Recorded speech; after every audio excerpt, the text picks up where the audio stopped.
Ესე 9 ოქტომბერი, დილა მშვიდობისა ყველას, საქმიან დილას TV Pirveli-ზე ვიწყებთ BMG-ის გუნდთან ერთად, ყველას ყავს და ბარაქას გისურვებთ. მანამდე მოკლედ რამდენიმე ამბავი, ქვეშეთი კობის შემოვლითი საავტომობილო გზის მონაკვეთის მშენებლობის პროექტის დასაფინანსებლად აზიის განვითარების ბანკი 415 მილიონ დოლარს გამოყოფს ევროს 400 მილიონ ევროს გამოყოფს 415 მილიონ ევროს გამოყოფს სესხის სახით. Ამ სესხის ხანგრძლივობა 26 წელიწადია, პროექტში EBRD და საქართველოს მთავრობაც მონაწილეობენ. EBRD ასევე გამოუყოფს 80 მილიონ ევროს საქართველოს ელექტროსისტემას. ნავთობისა და გაზის კორპორაცია მესამე კომბინირებული ციკლის თბოსადგურის აშენებას გეგმავს. თბოსადგურის ტექნიკურ-ეკონომიკური დასაბუთების მომზადება მთავრობამ უკვე დაავალა კორპორაციას. თბოსადგურის სავარაუდო სიმძლავრე 250 მეგავატი იქნება, ადგილმდებარეობა უცვლელი, გარდაბანი, სადაც უკვე მდებარეობს ორი თბოსადგური 230 მეგავატის სიმძლავრისა თითო. ერთ-ერთი ექსპლუატაციაში 2019 წლის ბოლომდე შევა. ვიდრე ტურისტულ სექტორს შეხვდებოდა, პრემიერ-მინისტრი გაეცნო საქსტატის ახალ მონაცემებს, სადაც საშუალო ანაზღაურება თვეში 1068 ლარს და 30 თეთრს შეადგენს. ეს 2017 წელს არსებული საშუალო ხელფასთან მიმართებით 69 ლარით და 20 თეთრით გაზრდილი მაჩვენებელია. გახარი ასევე ტურიზმის ინდუსტრიასთან შეხვედრაზე საბოლოო მიზანს აანონსებს. ის ამბობს, რომ ეს საბოლოო მიზანი არის ძალიან მარტივი. მეტი ტურისტი ქვეყანაში, მეტი სამუშაო ადგილი, მეტი შემოსავალი, მეტი ცნობადობა ქვეყნისა. ამისთვის არც კრიტიკის გვეშინია და პასუხების როგორც წესი ყველაფერზე გვაქვსო, ამბობს პრემიერ-მინისტრი. 2019 წლის 9 თვეში საქართველოსდან მსოფლიოს 50 ქვეყანაში განხორციელდა 65 მილიონ 200.000-მდე ბოთლის ღვინის ექსპორტი.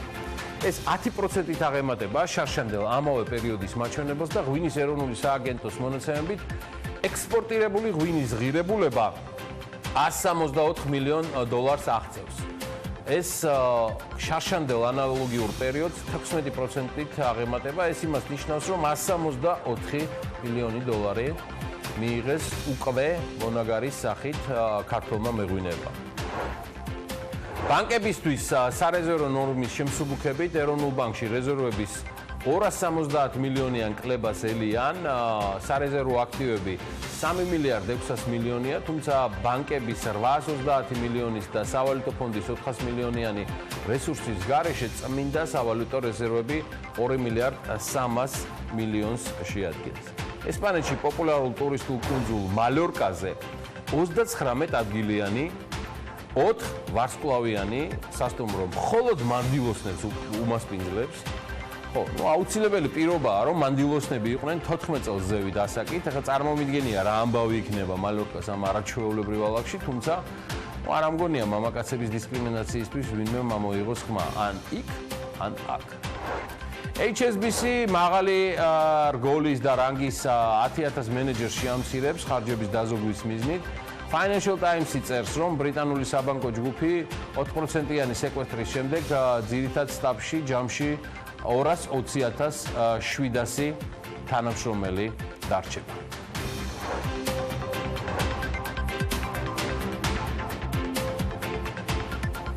$10,000 კაცს რო შეამცირებ 4%-იან სეკვესტრს ზემოდან რომ მიაყოლებ და მაინც 221,000-მდე თანამშრომელი რო დარჩება. HSBC უნდა იყოს. HSBC, რომელიც ვერ შევინარჩუნეთ, ბევრი წლის წინ და შემოვიდა და გავიდა საქართველოს ბაზრიდან. დილა მშვიდობის. მოგესალმებით. ყველას მოგესალმებით დანახარჯთან ერთად. დღეს 9 ოქტომბერია, ყველას გილოცავთ ამ დიდებულ დღეს. უბრალოდ დიდებულ დღეს 9 ოქტომბერს და შევქმნით დიდებულად მაშინ. კი ბატონო, საქმიანად ამოვქოქავთ და შევბერავთ თქვენთან ერთად. ვიდრე ჩვენს მამაპაპულ და ძირზველ ტრადიციულ ქართულ ამბებზე გადავალ CNN-ით მინდა დავიწყო, სადაც კვლავ გადის საქართველოს შესახებ რეკლამები და ეს არის ცალსახად ძალიან კარგი.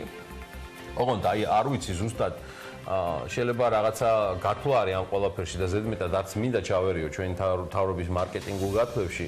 კვლავაც ისმის მოწოდება გაატარეთ ზაფხული საქართველოსიო. Spend your summer in Georgia.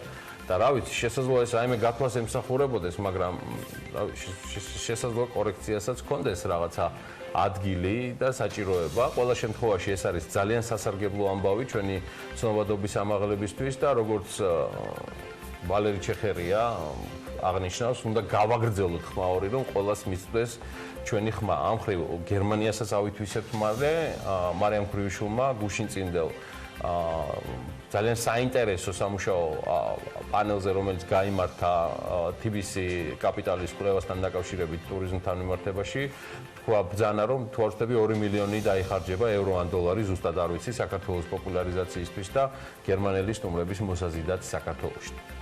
ვაგრძელებ CNN-ის ამბებით, იდეაში ამაზე Guardian-იც წერს. მე ცოტა სკეპტიკურად ვუყურებდი იტალიელთა და იტალიის რესპუბლიკის მთავრობის გადაწყვეტილებას რეგიონში სახლების 1 ევროდ გადაცემასთან დაკავშირებით. ანუ საუბარია რეგიონებზე და სოფლებზე, რომელიც პრაქტიკულად დაცლილი არის. და ამ დაცლას ეძახიან 2000-ზე ქვემოთ მოსახლეობა რომ ცხოვრობს. თუმცა, აი ამ ბოლო ამბავმა, რომელზეც მართლა ყველა ავტორიტეტული გამოცემები და საეტელევიზიო სააგენტოები იუწყებიან, მაინც გადამაწყვეტინა რომ მოგითხროთ ეს ამბავი. იტალიაში არის ასეთი რეგიონი. სახელად მოლიზე. მე ნაყოფი არ ვარ, მაგრამ იტალიის არაჩვეულებრივი, მათ შორის არაჩვეულებრივი სამხრეთის რეგიონზეა საუბარი და მოკლედ ამბავია, რომ იქაურმა მთავრობამ ცხადია ფედერალურ მთავრობასთან შეთანხმებით გადაწყვიტა აქეთ დააფინანსოს ყოველთვიური თანხით ისინი, ვინც გადავლენ საცხოვრებლად მოლიზეს რეგიონის სოფლებში. ისინი მიიღებენ ერთჯერადად 25,000 ევროს იმ სოფლებში ცხოვრებისთვის, რომელიც როგორც გითხარით 2000 ადამიანზე ნაკლები მოსახლეობით არის წარმოდგენილი. თუმცა ცხადია ამას ყველაფერს ახლავს თავისი პირობები, რომ ისინი იქ აუცილებლად გახსნიან საკუთარ ბიზნესს. და აი ამ ფორმით გადაწყვიტა იტალიის მთავრობამ გამოაცოცხლოს მოლიზეს მიტოვებული სოფლები. ასევე კიდევ ამბავია, რომ ვინც ჩავა და დასახლდება ადგილზე, ამაზეც უცხოური მედია ავრცელებს ინფორმაციას და რომენდობა კაცი იდეაში ისეთი მედია, რომ 700 ევროს მიიღებენ 3 წლის განმავლობაში ყოველთვიურად, თუ ადგილზე დაკავდებიან სოფლის მეურნეობით, ღვინის წარმოებით, ან სულაც გახსნიან რესტორანს, კაფეს ან სასტუმროს. ეს არაჩვეულებრივი ამბავი მართლა ზღაპარს გავს, ისიც გაითვალისწინეთ, რომ ყველაფრის მოკითხვა ინტერნეტით შეგეძლებათ, უფრო მეტად, აკრიფეთ მოლიზე, ითალი, დატკბით არაჩვეულებრივი ხედები, წაიკითხეთ სიახლეები და ამისთვის აუცილებელი პირობაა, რომ კარგად ფლობდეთ ინგლისურ ენას და დარწმუნებული ვარ, კიდევ უამრავ ესეთ ზღაპრულ ვარიანტებს და ისტორიებს აღმოაჩენთ. გუშინ გიორგი გახარია ტურიზმის ინდუსტრიის წარმომადგენლებს შეხვდა, როგორი იქნება ამისთვისაც, ანუ როგორც იქნება ბიზნესისთვისაც და შეხვედრებისთვისაც მოვიცალეო და თქვენს გარეშე არც ვაპირებ რაიმე ნაბიჯის გადადგმას. არც ერთი ნაბიჯი სექტორში არ იქნება გადადგმული თქვენთან საუბრის გარეშე. ეს იქნება წესი, რომლის მიხედვითაც ჩვენ ვიმოქმედებთ უახლოესი პერიოდი.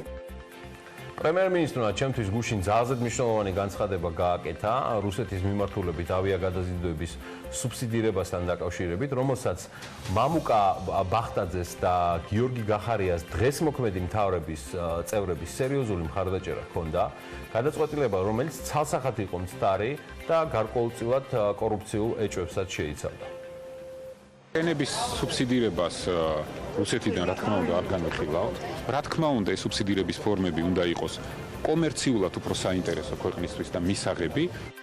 მე აღარ მინდა წიასვლები ამ თემაზე, ბევრი მაქვს ნაცაუბრები, მათ შორის იმაზეც, რომ გახარია თანმიმდევრულად აკეთებს მისი წინამორბედი პრემიერ-მინისტრის რამდენიმე რბილად რომ თქვა დაუფიქრებელი და საკამათო გადაწყვეტილების რევიზიას და ბევრს აუქმებს კიდეც სამთავრობო წყაროები გვაუწყებენ, რომ გადაიხედება საკმაოდ ბევრი გადაწყვეტილება, რომელთა გასაჯაროებისგან სახელმწიფო კანცელარია თავს იკავებს და მე მესმის ამის მიზეზები, ასევე ანალოგიური წყაროები გვიდასტურებენ, რომ წლის ბოლოს კიდევ ბევრ ინსტიტუციურ, საკადრო და ნორმატიულ ცვლილებებს ექნება ადგილი. ესეც პროცესია, ცხადია და ველით. გახარიას გადაწყვეტილება მისი პირველი ოფიციალური ვიზიტი გამართოს აზერბაიჯანში ასევე ოფიციალური გახდა. ბევრი პრობლემაა მოსაგვარებელი. საკითხების დიდი ნაწილია სრულად ჰაერში დაკიდებული. გაურკვეველი წარმომავლობის ბიზნესმენები საქართველოსდან ბაქოში ჩემულობენ. ჩვენ ვართ საკითხის გადამწყვეტნი თბილისშიო და რაც მთავარია გიორგი გახარიას გადასაწყვეტი ექნება კიდევ ერთი პრობლემა, ეს არის დავით გარეჯა. გიორგი გახარიას საკმაოდ რთული და მძიმე დღის წესრიგი ექნება ბაქოში, თუმცა ეს იქნება საქართველოს პრემიერ-მინისტრის პირველი ვიზიტი. გიორგი გახარიას პირველი ვიზიტი ამ რანგში. მათ შორის ცხადია იქნება კონტაქტი სოკართანაც, რომლის დელეგაციაც რამდენიმე დღის წინ მიიღო პრემიერ-მინისტრმა სახელმწიფო კანცელარიაში, ხო და ეთყობა სასაუბრო დროც შეჯერდა. სხვათა შორის გიორგი სახელმწიფო კანცელარიამ გამოაქვეყნა პრემიერ-მინისტრის მოსალოდნელი ვიზიტების განრიგი და ამას შეჩვეულებით დიდად არ ვართ 2019 წლის 19 ოქტომბერს, როგორც გავარკვიეთ, იქნება სწორედ აზერბაიჯანში მისი ჩასვლა, შემდეგ კვირას ვიზიტი უკვე სომხეთში შედგება. ასევე მზადდება პრემიერ-მინისტრის ვიზიტი თურქეთში, სადაც თვის ბოლოს უკვე შეხვედრები უნდა გაიმართოს. გიორგი გახარიას ვიზიტი ბრიუსელში ევროკომისიაში ამჟამად მიმდინარე საკადრო საკითხების დასრულებისთანავე შედგება. განმარტებული არის სახელმწიფო კანცელარიის მიერ გამოქვეყნებულ ინფორმაციაში და აღნიშნულია, რომ განახლებული ევროკომისია საკუთარი უფლებამოსილების განხორციელებას როგორც კი შეუდგება, საქართველოს პრემიერ-მინისტრი ევროპის დედაქალაქშიც უნდა ჩავიდეს. პრემიერ-მინისტრის შეხვედრები ბიზნესთან კი კონკრეტული პასუხები და შესაძლო გადაწყვეტილებები ადგილზე მისაღებად კრიტიკულად მნიშვნელოვანი არის საქართველოს ეკონომიკის განვითარებისთვის. ეს შანსი არ უნდა იქნას გაშვებული ხელიდან. ტიპისი კაპიტალის კვლევის პრეზენტაციაზე დასწრებისას მე ვისმენდი ბიზნესმენების კითხვებს და უმრავლესობა მათთაგანი იყო მოკითხვა შესაძლო რეგულაციებზე, ცვლილებებზე ან რაიმე აი ამ დაგვარზე, რაც არის პირდაპირ ინდიკაცია, რომ ბიზნეს არ აქვს ინფორმაცია, არც შესაბამისი მიმართება ან დასტური არსებული სტატუსისა, სად იმყოფება კონკრეტული ინდუსტრია და მას უჭირს ენდოს ვითარებას, რადგან ბევრჯერ შეცვლილა ეს ყველაფერი და არ შეცვლილა ბიზნესისთვის უკეთესობისკენ. სიურპრიზების უმრავლესობა აქამდე იყო მოულოდნელი და უსიამოვნო ერთდროულად, ამიტომ ახალი პრემიერი და მინისტრთა ძველი კაბინეტის საზრუნი არ არის მხოლოდ შეხვედრები და სადღეგრძელოები ადრეც არ აკლდა ვითარებას. საჭიროა გადაწყვეტილებები, სწრაფი, ხარისხიანი, გააზრებულიც და თამამიც. ამ გადაწყვეტილებებს შორის როგორი არ უნდა იყოს გადაწყვეტილებები, ეხება მათ შორის პროცედურებს და ცხადია არა პერსონალიებს, რომელზეც ახლა უნდა მოგითხროთ. მესამე კვირა დაიწყება, რაც აქამდე უპრობლემოდ ინიშნებოდა, უკაცრავად მტკიცდებოდა, ირჩეოდა სემეკის თავმჯდომარის კანდიდატურა. ირინა მილორავა ყოველთვის ცნობილია, რომ აღარ აპირებს ამ პოსტზე კენჭისყრას. მადლობა მას თანამშრომლობისთვის და ასპარეზს სწორედ თბილისის ყოფილ მერს და სებეკის წევრს დავით ნარმანიას უთმობს, რომელიც ვერ და ვერ იქნა დამტკიცებული ამ პოსტზე სხვადასხვა საკანონმდებლო ხარვეზების გამო, რომელსაც ეხლა ასწორებენ. ეხლა ზოგადად ხარვეზიანები რომ ვართ, ვიცი, მაგრამ აი ერთი რამ ნამდვილად ვერ გავიგე. როდის ვიყავით უფრო ხარვეზიანები, როცა ვახერხებდით, აგვერჩია და დაგვემტკიცებინა თანამდებობის პირები და ეს ხდებოდა დროსა და სივრცეში შედარებით სწრაფად, თუ ისეთი დახვეწილნი და საოცნებო რეგულაციები მივიღეთ, რომ ემანთ ერთ-ერთი ყველაზე მნიშვნელოვანი დარგის რეგულატორის პოსტზე ვერ დაგვინიშნავს ადამიანი. ან აქამდე სად იყავით და როგორ ახერხებდით თავს აი ესეთ სრულიად კომიკურ ვითარებაში ჩაგდებას. დავიჯერო აღარც ის სამსახურებია, ვინც ამ თემას არეგულირებს და რაღაც ელემენტარულ პრევენციას გააკეთებდა თუ გამორეგულირდა საბოლოოდ მან ყველა და ისეთ ტალხაზია, რომ საჯარო სამსახური მართლა აღარავის არ აინტერესებს.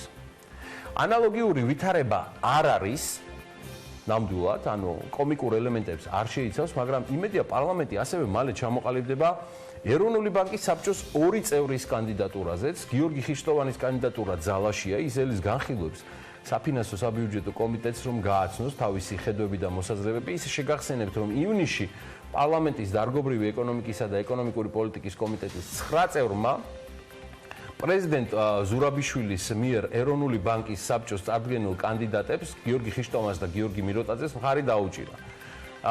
სების საბჭოს ახალი წევრების წარდგენა საჭირო გახდა მას შემდეგ, რაც 2019 წლის მაისში ეროვნული ბანკის საბჭოს ორ წევრს ნიკოლოზ გონგლიაშვილს და ვაჟა ჯანყარაშვილს თანამდებობრივი ვადა ამოეწურა, თუმცა ამავე წლის 1 ოქტომბერს საბჭოს წევრობის ერთ-ერთმა წარდგენილმა კანდიდატმა გიორგი მიროტაძემ საკუთარი კანდიდატურა მოხსნა. აი რაც შეეხება პრეზიდენტის ადმინისტრაციას, რომელიც სების საბჭოს კანდიდატებს წარადგენს, როგორც აქ აღნიშნეს, საბჭოს მეორე, ანუ გიორგი მიროტაძის ნაცვლად ახალი წევრის კანდიდატის არჩევის არჩევის შესახებ ინფორმაციას მოგვიანებით მოგვაწვიან, ეთყობა აი ძალიან დაკავებულნი არიან უფრო მნიშვნელოვანი საქმეებით, მადამ პრეზიდენტი და მისი ადმინისტრაცია, ან შესაძლოა თველისთვისაც ემზადებიან. მაინც შეგახსენებთ, რომ კახეთს, სადაც არაჩვეულებრივ ლოპოტას პერიოდულად სტუმრობს და არ ღალატობს საქართველოს პრეზიდენტი, კახეთში რთველი უკვე მილევადშია. მილევად რეჟიმშია, თავდება და რაჭას ესტუმრეთ.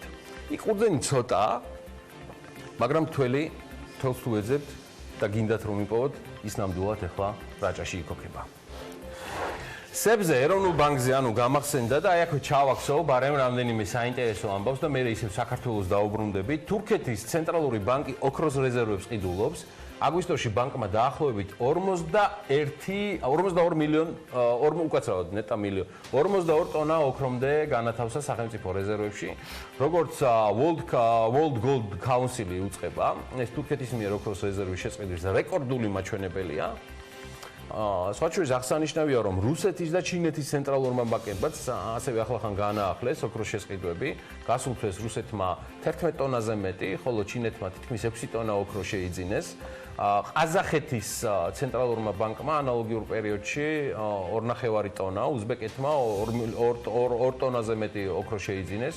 მსოფლიოში მიმდინარე ტურბულენტი გაურკვევლობები და ფინანსურ ცენტრებში მიმდინარე ამბები, მათ შორის ბრექსიტის პერსპექტივებთან დაკავშირებით, არა მხოლოდ ინვესტორებს, არამედ ცხადია სახელმწიფოებსაც უფრო საიმედო მიმართულებით, ოქროში ფულის ჩადებისკენ უბიძგებს. ჩვენთან ამასობაში საქართველოს სარეზერვო აქტივები შემცირებულია 1 ოქტომბრისთვის 3 მილიარდ 600 მილიონია დოლარითში გამოხატული. ეროვნული ბანკის მონაცემებით აქტივების მოცულობა სექტემბერში 94 მილიონით არის დაკლებული, მნიშვნელოვნად შემცირებულია ზრდის ტემპი, წლიურ-წლში მცირედი მატებაა, ცხადია, 400 მილიონიანი, სწორედ იმის ხარჯზე, რაც დავაგროვეთ.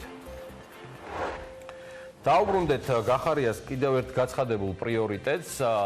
მე მგონი ეს პრიორიტეტი სრულად არის ბრმაში და ზოგადად ჩვენს შესაძლო სწრაფ განვითარებასთან, ეს არის ცხადია ინფრასტრუქტურა. აბა ჩვენ ყველა სხვა და ნებისმიერ ინფრასტრუქტურულ პროექტთან დაკავშირებით კიდევ ერთი გამორჩეული რიკოთის უღელტეხილის მასშტაბური და ურთულესი მონაკვეთების რეაბილიტაციის თემაზე მინდა მოგითხროთ.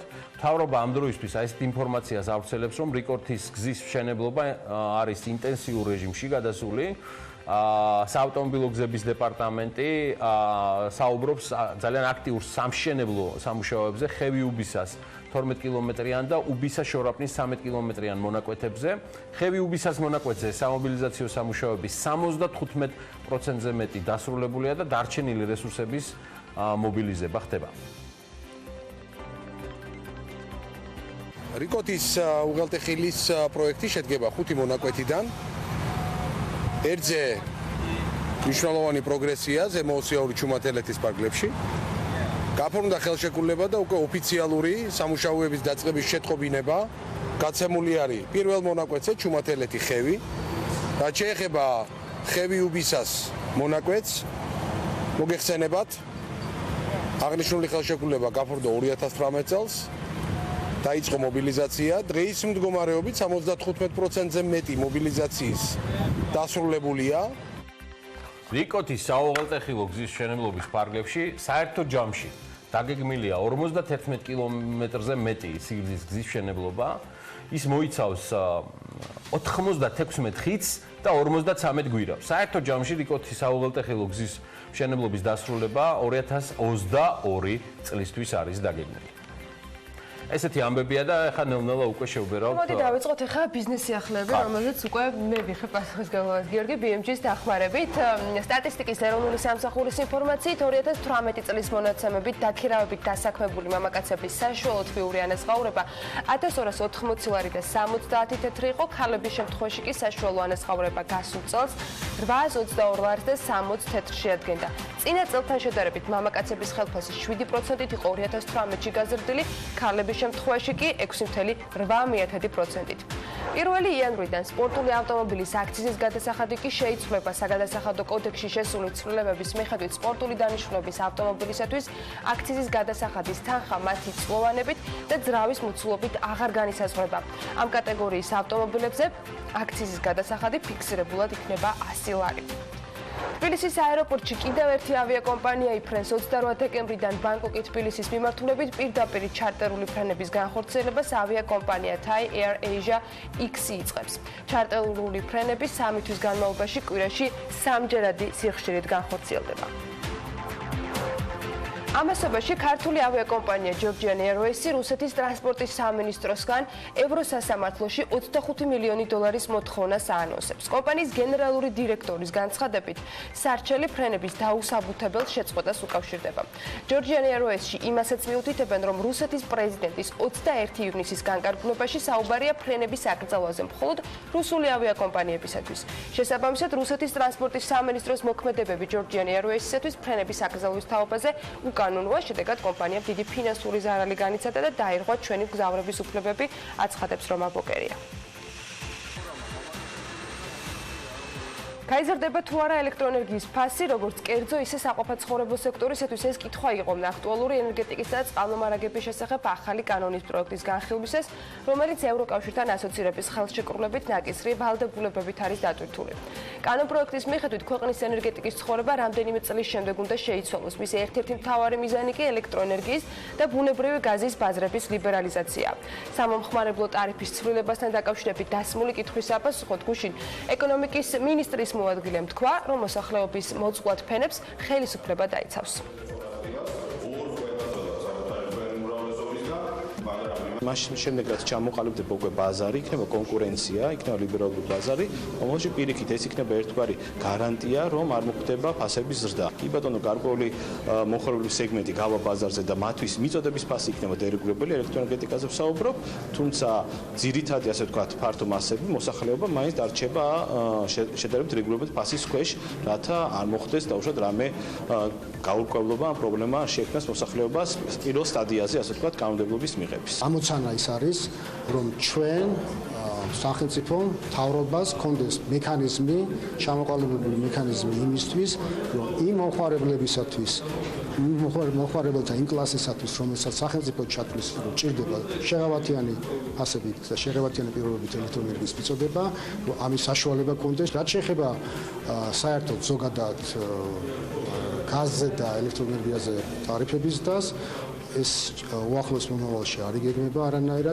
წინაპირობა ამისთვის არ არსებობს. კანონის მიღება ტარიფების ზრდას შეამცირებს, მაგრამ ეს იმას არნიშნავს, რომ არ იქნება მომავალში აღსახვა იმ ინვესტიციების და იმ დამატებითი ხარჯების, რაც ჭირდება ჩვენს ენერგეტიკას იმისთვის, რომ დააკმაყოფილოს მომხმარებელი.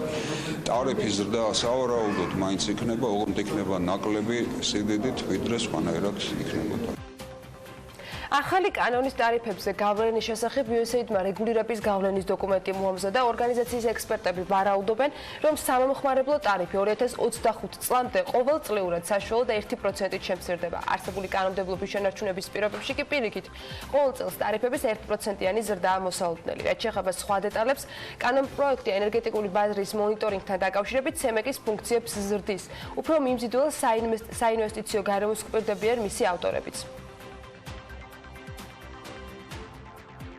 CEMEC-ს რამდენიმე ახალი ფუნქცია დაემატება, მათ შორის იმ წესებისა და რეგულაციების შემუშავება, მიღება და შემდგომ უკვე მონიტორინგი, რომელმაც ახლებურად უნდა დაარეგულიროს სისტემა, როგორიც არის მაგალითისათვის თქვათ, ბაზრის მონიტორინგის წესები, ინვესტიციების შეფასებასთან დაკავშირებული საკითხები და ძალიან ბევრი სხვა რამ, რომელიც დამატებით უფლებამოსილებებით აღჭურავს მარეგულირებელ კომისიას. ამ კანონის ერთ-ერთი მთავარი პრინციპი არის, რომ ნაკლები სახელმწიფო ჩარევის და მეტი საბაზრო პრინციპების ფონზე უნდა მოხდეს მიწოდების და მოხმარების დაბალანსება, სუბსიდირება იყოს არა ყველა სიმთ და მდიდრების განსაკუთრებით, არამედ მიზანმიმართულად იმ კატეგორიის მომხმარებლებისა, რომელსაც ეს სუბსიდირება ჭირდება. ამ კანონპროექტის საკომიტეტო მოსმენას მოკლე დებატები მოჰყვა რეგულაციებისგან ენერგეტიკის ბაზრის მაქსიმალურად დაცლამ საპარლამენტო უმრავლესობაში კითხვები გააჩინა, რამაც ოპოზიციური ფრაქცია ევროპული საქართველოს დეპუტატის გაკვირვება გამოიწვია. უსაფრთხოების ნაწილში მასშტაბური სრულიად რეგულაციების მოხსნა რამდენად სწორია და იქნებ დამარწმუნოთ, რომ თუ ჩვენ ამ რეგულაციებს მოვხსნით, რა მექანიზმი გრჩებათ მარეგულირებელს და ზოგადად რა მექანიზმი მირჩება, რომ თქვენ გააკონტროლოთ და რეალურად საბოლოო მომხმარებელზე კიდევ უფრო გაზრდილი ფასით არ გადავიდეს ელექტროენერგიის საფასური. ჩვენ დარწმუნებული ვართ იმაში, რომ ასეთი მიდგომების ბაზრების გახსნით ჩვენ მივახცევთ იმას, რომ ის პრობლემები, რაც თქვენ ბრძანეთ, არ იქნება, ხოლო რაც შეეხება თვითონ ვინ გააკონტროლებს ამას, გააკონტროლებს სემეკის როლი ამ კანონის მიხედვით იზრდება, დამატებითი ფუნქციები ენიჭება. ძალიან საინტერესო სიტუაცია შეიქმნა ძვირფასო კოლეგებო, ვევითყოდი უნიკალურიც ორი მიზეზის გამო. პირველი მიზეზია, რომ მთავრობას შემოაქვს ცვლილება, რომელიც მიგვაჩნია, რომ არის სწორი და კარგი და მეორე მიზეზია ის, რომ ამ სწორ და კარგ ცვლილებას უპირისპირდება ამავე მთავრობის საპარლამენტო უმრავლესობა. ეს არის სწორი მიმართულება, ბაზრის დერეგულირება და ბაზრის გახსნა და მეტი მოთამაშის შემოყვანა და კონკურენციის გზით სიტუაციის დარეგულირება. გუშინ საკმაოდ საინტერესო დღე იყო მოკლედ პარლამენტში. აგრარულ საკითხთა კომიტეტმა 2020 წლის სახელმწიფო ბიუჯეტის პროექტს კენჭი არ უყარა. ამის მიზეზად კომიტეტის თავმჯდომარე სოფლის მეურნეობის პროგრამისათვის დაფინანსების შემცირებას ასახელებდა. როგორც დანელი აღნიშნავს, კომიტეტი მიესალმება ბიუჯეტის გაზრდას ნებისმიერ სექტორში, თუმცა მისთვის მნიშვნელოვანი და პრიორიტეტულია, რომ სწორედ აგრარული დარგი იყოს წამოწეული. ოთარ დანელი ამბობს, რომ ერთიანი აგროპროექტის ნაწილში მაგალითად მოთხოვნილი იყო 265 მილიონი და მხოლოდ 129 მილიონია გათვალისწინებული. კომიტეტზე გამოტანილი იყო აღნიშნული კანონი.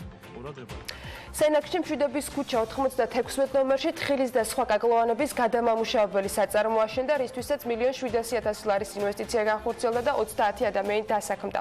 საწარმოს ასაშენებლად ЧП-ს ელექტრონულ აუქციონზე ეკონომიკისა და მდგრადი განვითარების სამინისტროს სახელმწიფო ქონების ეროვნული სააგენტოსგან 22,705 კვადრატული მეტრი მიწის ნაკვეთი და მასზე განთავსებული წლების მანძილზე ამორტიზებული შენობა ნაგებობები გადაეცა 435,000 ლარად საინვესტიციო ვალდებულებით.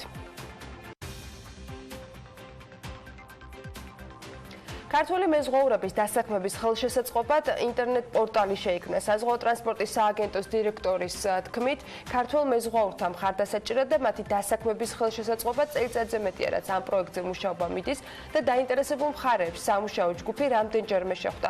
გაითვალისწინეს როგორც მეზღვაურების, ისე დამსაქმებლების ინტერესები და მოთხოვნები. გაზიარებულია მათ შორის საერთაშორისო გამოცდილებაც. სააგენტოს დირექტორი აღნიშნავს, რომ ძალიან მნიშვნელოვანია მეზღვაურებს ამ ვებგვერდის მეშვეობით ონლაინ წვდომა ჰქონდეთ საზღვაო ტრანსპორტის სააგენტოს სერვისებზე, რაც მათ დროს დაზოგავს და გაცილებით უფრო კომფორტულს გახდეს საქართველოს სხვადასხვა კუთხეში მყოფი პირებისათვის სააგენტოს მომსახურების მიღებას.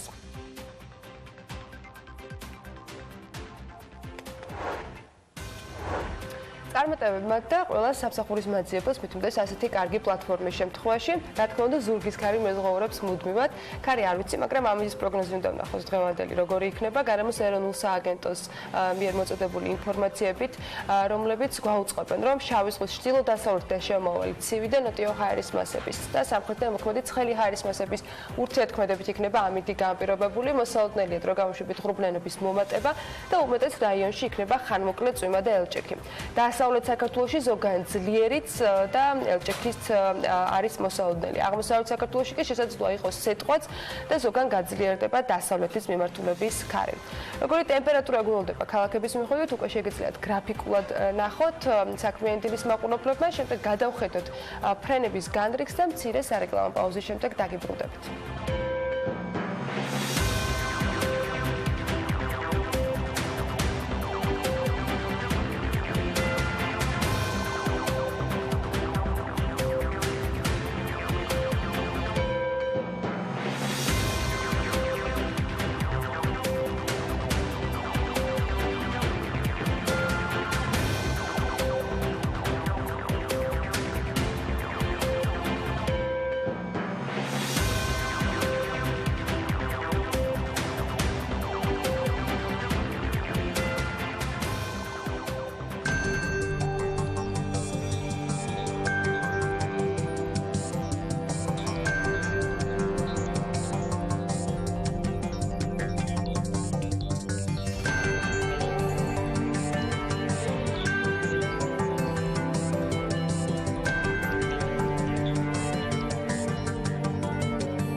Forbes-ი 2019 წლის ოქტომბრის გამოცემაც მზად არის, გოგოებს მივეწიეთ, დავეწიეთ, არ ვაპირებთ გაწრებას და გაყიდვაში უკვე ამ კვირიდან ჩაეშვება.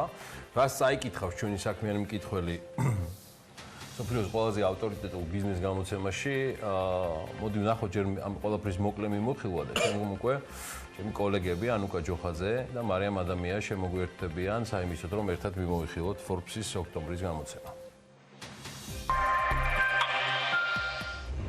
მოგესალმებით, მე ანუკა ჯოხაძე ვარ და ამჯერად Forbes Georgia's 2019 წლის ოქტომბრის ნომერს მიმოვიხილავ. ნავთობის 40 წლიანი ისტორია, რომელიც საქართველოში უკვე 14 წელია გრძელდება. Forbes Georgia's ოქტომბრის ნომრის ყდა, რომ პეტროლ საქართველოს გენერალურ დირექტორს დაეთმო. გაცნობთ მნიშვნელოვან პერსონებს გიყვებით მიმდინარე ეკონომიკური მოვლენების შესახებ და რაც მთავარია, ტრადიციულად გთავაზობთ რეიტინგებსაც. ვრცლად კი Forbes Georgia's ოქტომბრის ნომერში წაიკითხავთ. Forbes-ის რეიტინგები სახელმწიფო საწარმოები ყველაზე მსხვილი ბრუნვით და ყველაზე მეტი დასაქმებულით. ვინ არის ლიდერი? მოიკითხეთ Forbes-ში. საჯარო ფულის არასწორ ხარჯვაზე ფლანგვის დეტექტორი გვყვება. 2019 წლის ერთიანი ეროვნული გამოცდების შედეგად 28,000-ზე მეტი აბიტურიენტი სტუდენტი გახდა, რომელმა უნივერსიტეტმა მიიღო ყველაზე მეტი სტუდენტი. Forbes-ი EBIT ჯგუფთან და Grant Thornton-თან ერთად აუდიტორული საცალო სფეროს და სადისტრიბუციო კომპანიების რეიტინგს გთავაზობთ. რეგულატორის გამოწვევები ენერგეტიკაში ილინა მილორავა გამოწვევებით სავსე 6 წლიან საქმიანობასა და მის მონაგარზე Forbes-ზე საუბრა. მოკლედ, მოიკითხეთ ოქტომბრის Forbes-ი, ბევრი საინტერესო ანალიტიკით და რეიტინგებით. ესეც ნოემბრის Forbes-ის სატელევიზიო ანონსი, უკაცრავად ოქტომბრის, რას ნიშნავს, რომ არასწორად მიწერია რაღაც, ჩემივე ხელთან. სუფლიორზე. მოკლედ სატელევიზიო ანონსი და ტიზერი, გამოცემა ტრადიციულად სავსეა საინტერესო რუბრიკებით, რეიტინგებით, სვეტებით, ისტორიებით, საავტორო სვეტებით ძალიან მნიშვნელოვნად არის წარმოდგენილი. შედარებით ცვლად ოქტომბრის გამოცემაზე უკვე მარიამ ადამია და ანუკა ჯოხაძე შემოგვიერთებიან, სწორედ მათ ვთხოვეთ მიმოხილვის მომზადება. ისინი არიან ჩვენთან ერთად ტრადიციულად დილა ადრიან და გაგვიზიარებენ ეს Forbes-ულ შტაბ-ეჭდილებებს, დილა მშვიდობის. გისმენთ ყურადღებით. Forbes-ის მიმოხილვა გიორგი წესია და აუცილებლად უნდა დავიწყოთ რეიტინგებით. ალბათ გაინტერესებთ სახელმწიფო საწარმოებიდან რომელია ყველაზე მსხვილი ბრუნვითა და ყველაზე მეტი დასაქმებულით. კითხვაზე მარტივად რომ გავცე პასუხი, ამ რეიტინგში და კრიტერიუმით ლიდერი საქართველოს რკინიგზა, სამეულში კი ასევე თბილისის სატრანსპორტო კომპანიას და თბილსერვის ჯგუფს იპოვით. შედარებით დეტალური აღწერილობა ამ თემის კი შემდეგია. რეალურად საქართველოში სახელმწიფო საწარმოების უმრავლესობა უმოქმედო და ხშირ შემთხვევაში ფინანსურადაც წამგებიანია. 2018 წელს მათთვის ხელისუფლების მხრიდან პირდაპირ ფინანსური დახმარების მთლიანმა ოდენობამ 168 მილიონ ლარს გადააჭარბა. შედეგად 2018 წელს გასულ წელთან შედარებით კომპანიებში არ ფიქსირდება მთლიანი შემოსავლების ზრდა, ხოლო დანახარჯების ზრდა 5% შეადგენს. ასე რომ სახელმწიფო საწარმოები ყველაზე მსხვილი ზარალით, მათი ვალი და არაჯანსაღი ანატომია გრაფიკულად Forbes Georgia's ახალ ნომერში შეგიძლიათ რომ იკითხოთ.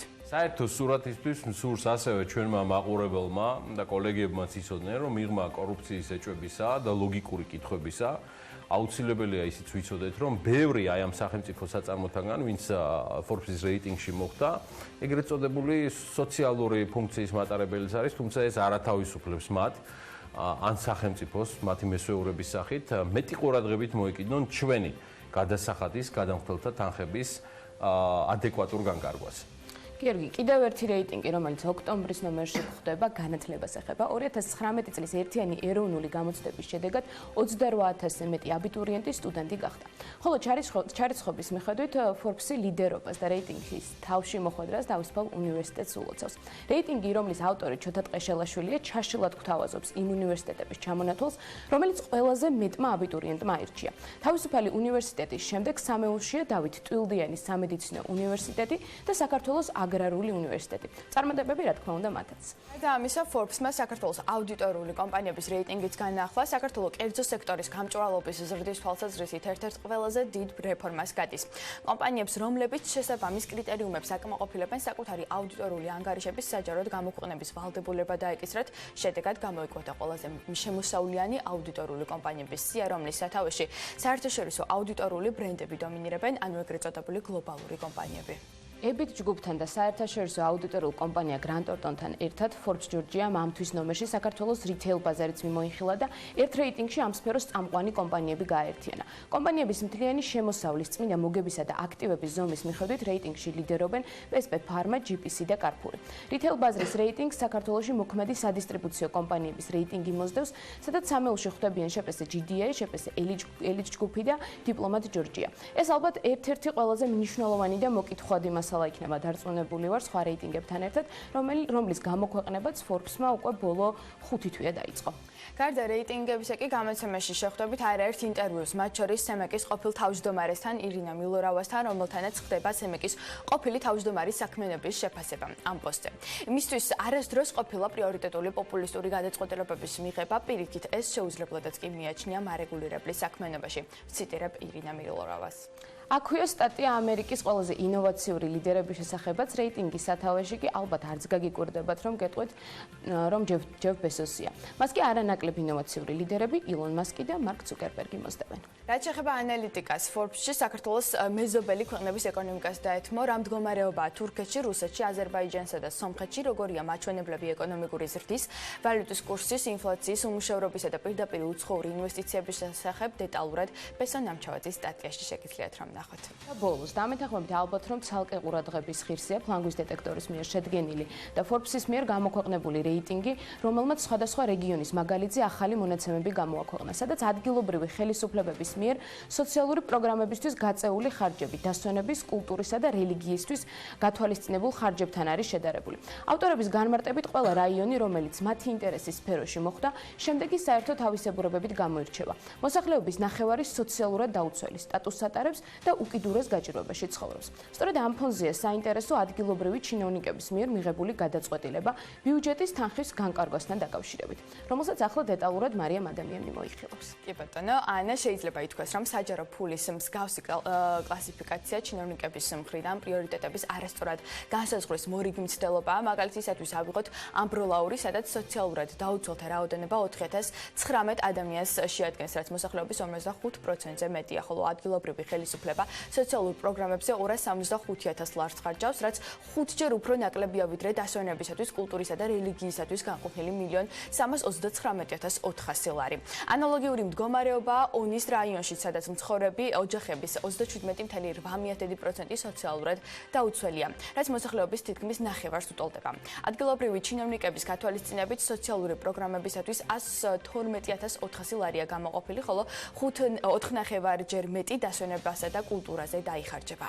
აქვე აუცილებლად უნდა აღვნიშნოთ, რომ გეოგრაფიული დასახელებები რაიონს გულისხმობს და არა კონკრეტულ ქალაქს, მათ შორის ლენტეხიც, რომლის ადგილობრივი ხელისუფლება მაგალითად სოციალურ პროგრამაზე ყველაზე ნაკლებს 94,900 ლარს ხარჯავს, სწორედ ამ კრიტერიუმში ხვდება. ეს იმ დროს, ანა, როდესაც დასვენების, კულტურისა და რელიგიისათვის დაახლოებით 766,100 ლარია გამოყოფილი. აქვე გეტყვით, რომ ლენტეხის რაიონში სოციალურად დაუცველთა რიგებში 1979 ადამიანია, რაც მთლიანი მოსახლეობის 45% შეადგენს. კიდევ ერთი რაიონი, რომ მინდა გავამახვილო ყურადღება, ცაგერი, აქ ადგილობრივ ხელისუფლებას სოციალური პროგრამებისთვის წელს 345,500 ლარი აქვს გამოყოფილი, ხოლო კულტურული და რელიგიური მიმართულებით ზუსტად 1,000,000 ლარით მეტი იხარჯება, რაც შეეხება სოციალურად დაუცველებს. ცაგერში მათი რაოდენობა 4,800 უტოლდება, რაც ადგილობრივი მკვიდრების 40%-ია. და ბოლოს საქართველოს ტურისტულად ერთ-ერთ ყველაზე მიმზიდველ რაიონში, მესტიაში, მოსახლეობის 59,9% სოციალურად დაუცველია. უკიდურეს სიღარიბეში მცხოვრები ადამიანების რაოდენობა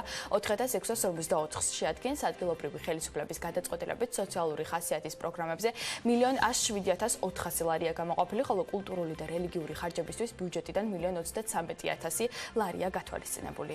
აილმა მარიამ ამ მიმოხილვისთვისაც სხვათა შორის სიმდიდრის ერთ-ერთი მთავარი უპირატესობა ის არის, რომ არსებობს საშუალება იცხოვრო იქ სადაც გინდა, მსოფლიოს ნებისმიერ წერტილში, ნებისმიერ ქალაქში და ნებისმიერ ადგილას. თუმცა მდიდარი ადამიანისათვის ეს უპირატესობა ფაქტობრივად მაინც არაფერს ნიშნავს, რადგან მათი დიდი უმრავლესობა საცხოვრებლად მხოლოდ საბოლოოდ როგორც აღმოჩნდა 10 ქვეყანას ირჩევს. რა მაჩვენებლები გამოიკვეთა Forbes-ის 2019 World Report-ის კვლევიდან და სად ცხოვრობს პლანეტის უმდიდრესი ადამიანების 72%, ანუ დაახლოებით საუბარი არის 265,450 ადამიანზე.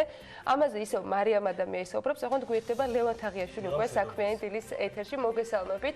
ამ ნაწილში რა მონაცემები? მოდი ვიდრე ქვეყნების ათეულზე გადავალთ, გეტყვით რომ ანგარიში მხოლოდ ის ადამიანები მოხვდნენ, ვისი ქონებაც 30 მილიონ დოლარს აღემატება, მათგან ყველაზე მეტი 31% კი ამერიკელია, ხოლო ამერიკის შეერთებული შტატები მილიარდერების ყველაზე სასურველი საცხოვრებელი ადგილია. ამიტომაც Forbes-ის 2019-ის ანგარიშის თანახმად მდიდრების უმრავლესობა, ანუ 81,340 ადამიანი სწორედ აქ იყრის თავს. მათი ჯამური ქონება კი 9 ტრილიონ 84 მილიარდს აღემატება. რა არის მიზეზი იმისა, რომ ადამიანები საცხოვრებლად ამერიკას ირჩევენ? შეიძლება ის, რომ მაღალგანვითარებული ქვეყანაა მსოფლიოში პირველი ეკონომიკით, ან ის, რომ ამერიკელები ფლობენ მსოფლიოს მთლიანი სიმდიდრის 40%-ს, ასია თუ ისე ფაქტია, რომ სიმდიდრე ამ ქვეყანაში იყრის თავს. ყველაზე მდიდარი კი ბიზნესმენი ჯეფ ბეზოსია. განსაკუთრებით საერთოდ არაა, რომ მეორე ადგილს ჩინეთი იკავებს, სადაც მდიდარი რეზიდენტების რაოდენობა განსაკუთრებით 2017 წლის შემდეგ გაიზარდა.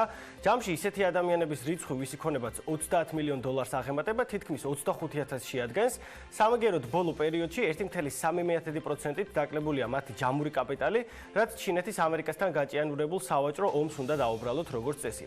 ქვეყანაში მცხოვრები 25,000 უმდიდრესი ადამიანის ქონება 3 ტრილიონ 760 მილიარდ დოლარს შეადგენს ჯამში. Forbes-ი კი იაპონიაც მოხვდა, სადაც 17,855 უმდიდრესი ადამიანი იყრის თავს, რომელთა ჯამური ქონება ტრილიონ 67 მილიარდი დოლარია. რეალურად იაპონია ეკონომიკურად განვითარებული ქვეყანაა, ცხოვრების ძალიან მაღალი სტანდარტებით, რომელიც მეოთხე ადგილს იკავებს ნომინალური მთლიანი შიდა პროდუქტისა და ასევე მეოთხეზეა მთლიანი შიდა პროდუქტის მყიდველობით უნარიანობის პარიტეტის მიხედვით. გარდა ამისა, იაპონია მეოთხე უდიდესი ექსპორტიორი და მეექვსე უდიდესი იმპორტიორია. ასე რომ გასაკვირი არ არის, რომ დიდრებს აქ ცხოვრება უნდათ და უყვართ. რატომაც არ უნდა უყვარდეთ. ევროპის უმდიდრესი ქვეყნის გერმანიის მილიარდ რეზიდენტებზე უნდა გადავიდეთ, რომელთა რაოდენობა 15,000 საჭარბებს და 1 წლის განმავლობაში ბიზნეს ინსაიდერის ინფორმაციით 4%-აა მათი რაოდენობა გაზრდილი. გერმანიის ეკონომიკური ზრდა წლის მეორე ნახევარში საგრძნობლად შემცირდა, თუმცა ამას ხელი არ შეუშლია 15,000 უმდიდრესი ადამიანისთვის, რომელთა ჯამური ქონება 1,7%-ით 1 ტრილიონ 850 მილიარდ დოლარამდე გაიზარდა. კანადა კი 10,395 მილიარდს აერთიანებს, რომელთა ჯამური ქონება ტრილიონ 5 მილიარდია. ტექნოლოგიურ და ინდუსტრიულად განვითარებულ სახელმწიფოს დივერსიფიცირებული ეკონომიკა აქვს, რომელიც დაფუძნებულია მდიდარ ბუნებრივ რესურსებზე და ვაჭრობაზე. მარიამ, საფრანგეთის მილიარდერებზე და მდიდარ ადამიანებზე ზოგადად ხშირად ვსაუბრობთ ჩვენს ეთერებში. ბერნარდ არნო, ფრანსუა პინო, ფრანსის ბეტენკური და კიდევ ვინ მოთვლის მათ სახელებს. ბიზნეს ინსაიდერის ინფორმაციითაც მათი რაოდენობა 10,000 საჭარბებს, ჯამური აქტივები კი 1 ტრილიონ დოლარს ცდება. ძირითადი სიმდიდრის წყარო ფრანგებისთვის ცხადია მოდის ინდუსტრია და მდიდრული აქსესუარებია, რასაც ბიზნეს ინსაიდერთან ერთად Financial Times-ი და Forbes-ის ადასტურებს. რეიტინგში მე-7 ადგილზე დიდი ბრიტანეთი დასახელდა, სადაც 9,575 უმდიდრესი ადამიანი იყრის თავს, რომელთა ქონება მთლიანობაში ტრილიონს აღემატება. დიდ ბრიტანეთს აქვს ნაწილობრივ რეგულირებული საბაზრო ეკონომიკა. ფუნტი სტერლინგი არის სიდიდით მესამე სარეზერვო ვალუტა მსოფლიოში დოლარისა და ევროს შემდეგ, ხოლო მომსახურების სექტორი ქვეყნის მთავარი ეკონომიკური სექტორია და მთლიანი შიდა პროდუქტის დაახლოებით 75% შეადგენს. გარდა ამისა, ლონდონი გლობალური ეკონომიკის სამი კონტროლის ცენტრიდან ერთ-ერთი ყველაზე დიდი ფინანსური ცენტრია და სწორედ ეს არის მიზეზი, რატომაც ირჩევენ საცხოვრებლად დიდ ბრიტანეთს. კარგია, რომ ბრეგზიტის ამბავი არ დაეთყო იქაურ მილიარდერებს. ჰონკონგი, როგორც ცალკე აღებული ჩინეთის სპეციალური ადმინისტრაციული რეგიონი, 8,950 უმდიდრეს ადამიანს იტევს. თუმცა გამომდინარე იქიდან, რომ ჰონკონგი მსოფლიოს ერთ-ერთი უმსხვილესი ფინანსური ცენტრია, მათი ქონება პირდაპირაა მიბული გლობალურ ეკონომიკურ ზრდასთან და ამის გამო ბოლო 1 წელიწადში 9%-ითაა შემცირებული და როგორც გრაფიკზე ხედავთ, ის 1 ტრილიონ 180 მილიარდი დოლარია. წყარო კი ძირითადად მომსახურების სფერო და ვაჭრობაა ისეთ პარტნიორებთან, როგორიცაა ჩინეთი, ევროპა და ამერიკა. კიდევ ერთი ქვეყანა, სადაც მდიდრები იყრიან თავს, იტალია. აქ 6,270 ადამიანი ცხოვრობს, რომელთა ქონება 30 მილიონს აღემატება და მათი ჯამური ქონება 708 მილიარდ დოლარს უტოლდება. დიდი კულტურული მემკვიდრეობა, მაღალი ხარისხის სოფლის მეურნეობა, ტურისტული ინდუსტრიის განვითარების შეუზღუდავი პერსპექტივები, ცნობილი მოდის სახლები და კიდევ სხვა არაერთი მიზეზი არსებობს, რატომაც იზიდავს ეს ქვეყანა როგორც უმდიდრეს ადამიანებს საცხოვრებლად, ასევე მილიონობით ტურისტს ყოველწლიურად. და ბოლოს მოკლედ შვეიცარიაც მიმოვიხილოთ, რომელიც რეიტინგში მე-10 ადგილს იკავებს. ის მდიდარ ადამიანებს ტექნოლოგიური ინოვაციებითა და მოქნილი საკანონმდებლო ჩარჩოთი იზიდავს. სხვა შორის ძალიან ბევრი ქართველი სწორედ იქიდან აფინანსებს აქაურ სტარტაპებს, სწორედ ამიტომ მათი რაოდენობა 6000-ს ხდება, ჯამური ქონება კი 808 მილიარდ დოლარს აღემატება. მადლობა ლევა ნანუკა ბარია მამიუხილისას. ჩვენი რიზოლი გამოვიდა. ერთია უბრალოდ რომ მადლობა ანუკას, მადლობა ლევანს. ის ვინც მე-4-ეთ BMG-დან გამოაცხადებს, მაგრამ ამ ადამიანს თვის ბოლოს ბონუსი ექნება. ჩვენიერი ხაზია. მადლობა. საინტერესო ჩართვისთვის. ისე ეს ადამიანები და სწორედ მათი პენეტრაცია ამ ქვეყნებში განსაზღვრავენ იმ ყველანაირ შესაძლებლობას, რომელიც არ უკავშირდება მხოლოდ აი ამ ქვეყნების ეკონომიკურ კეთილდღეობას. ეს ქვეყნები იმავდროულად არიან ერთ-ერთი ყველაზე მსხვილი დონორები FDI-სა სხვა ქვეყნებთან მიმართებაში და ამიტომაც არის მნიშვნელოვანი, რომ რაც შეიძლება მეტი მდიდარი ადამიანი ცხოვრობდეს უპირველეს ყოვლისა საქართველოში. კარგი, ამ თემას ჩვენ აუცილებლად კიდევ ბევრჯერ დაუბრუნდებით, ამისთვისაც არსებობს ბიზნესმედია, ეხლა კი რეკლამის დრო არის. შევავსოთ ბიზნესიახლე Pirveli-ზე, ყველა ბარაკა კონდეს თქვენს და მე უკვე გიბრუნდებით მიმდინარე ამბებით.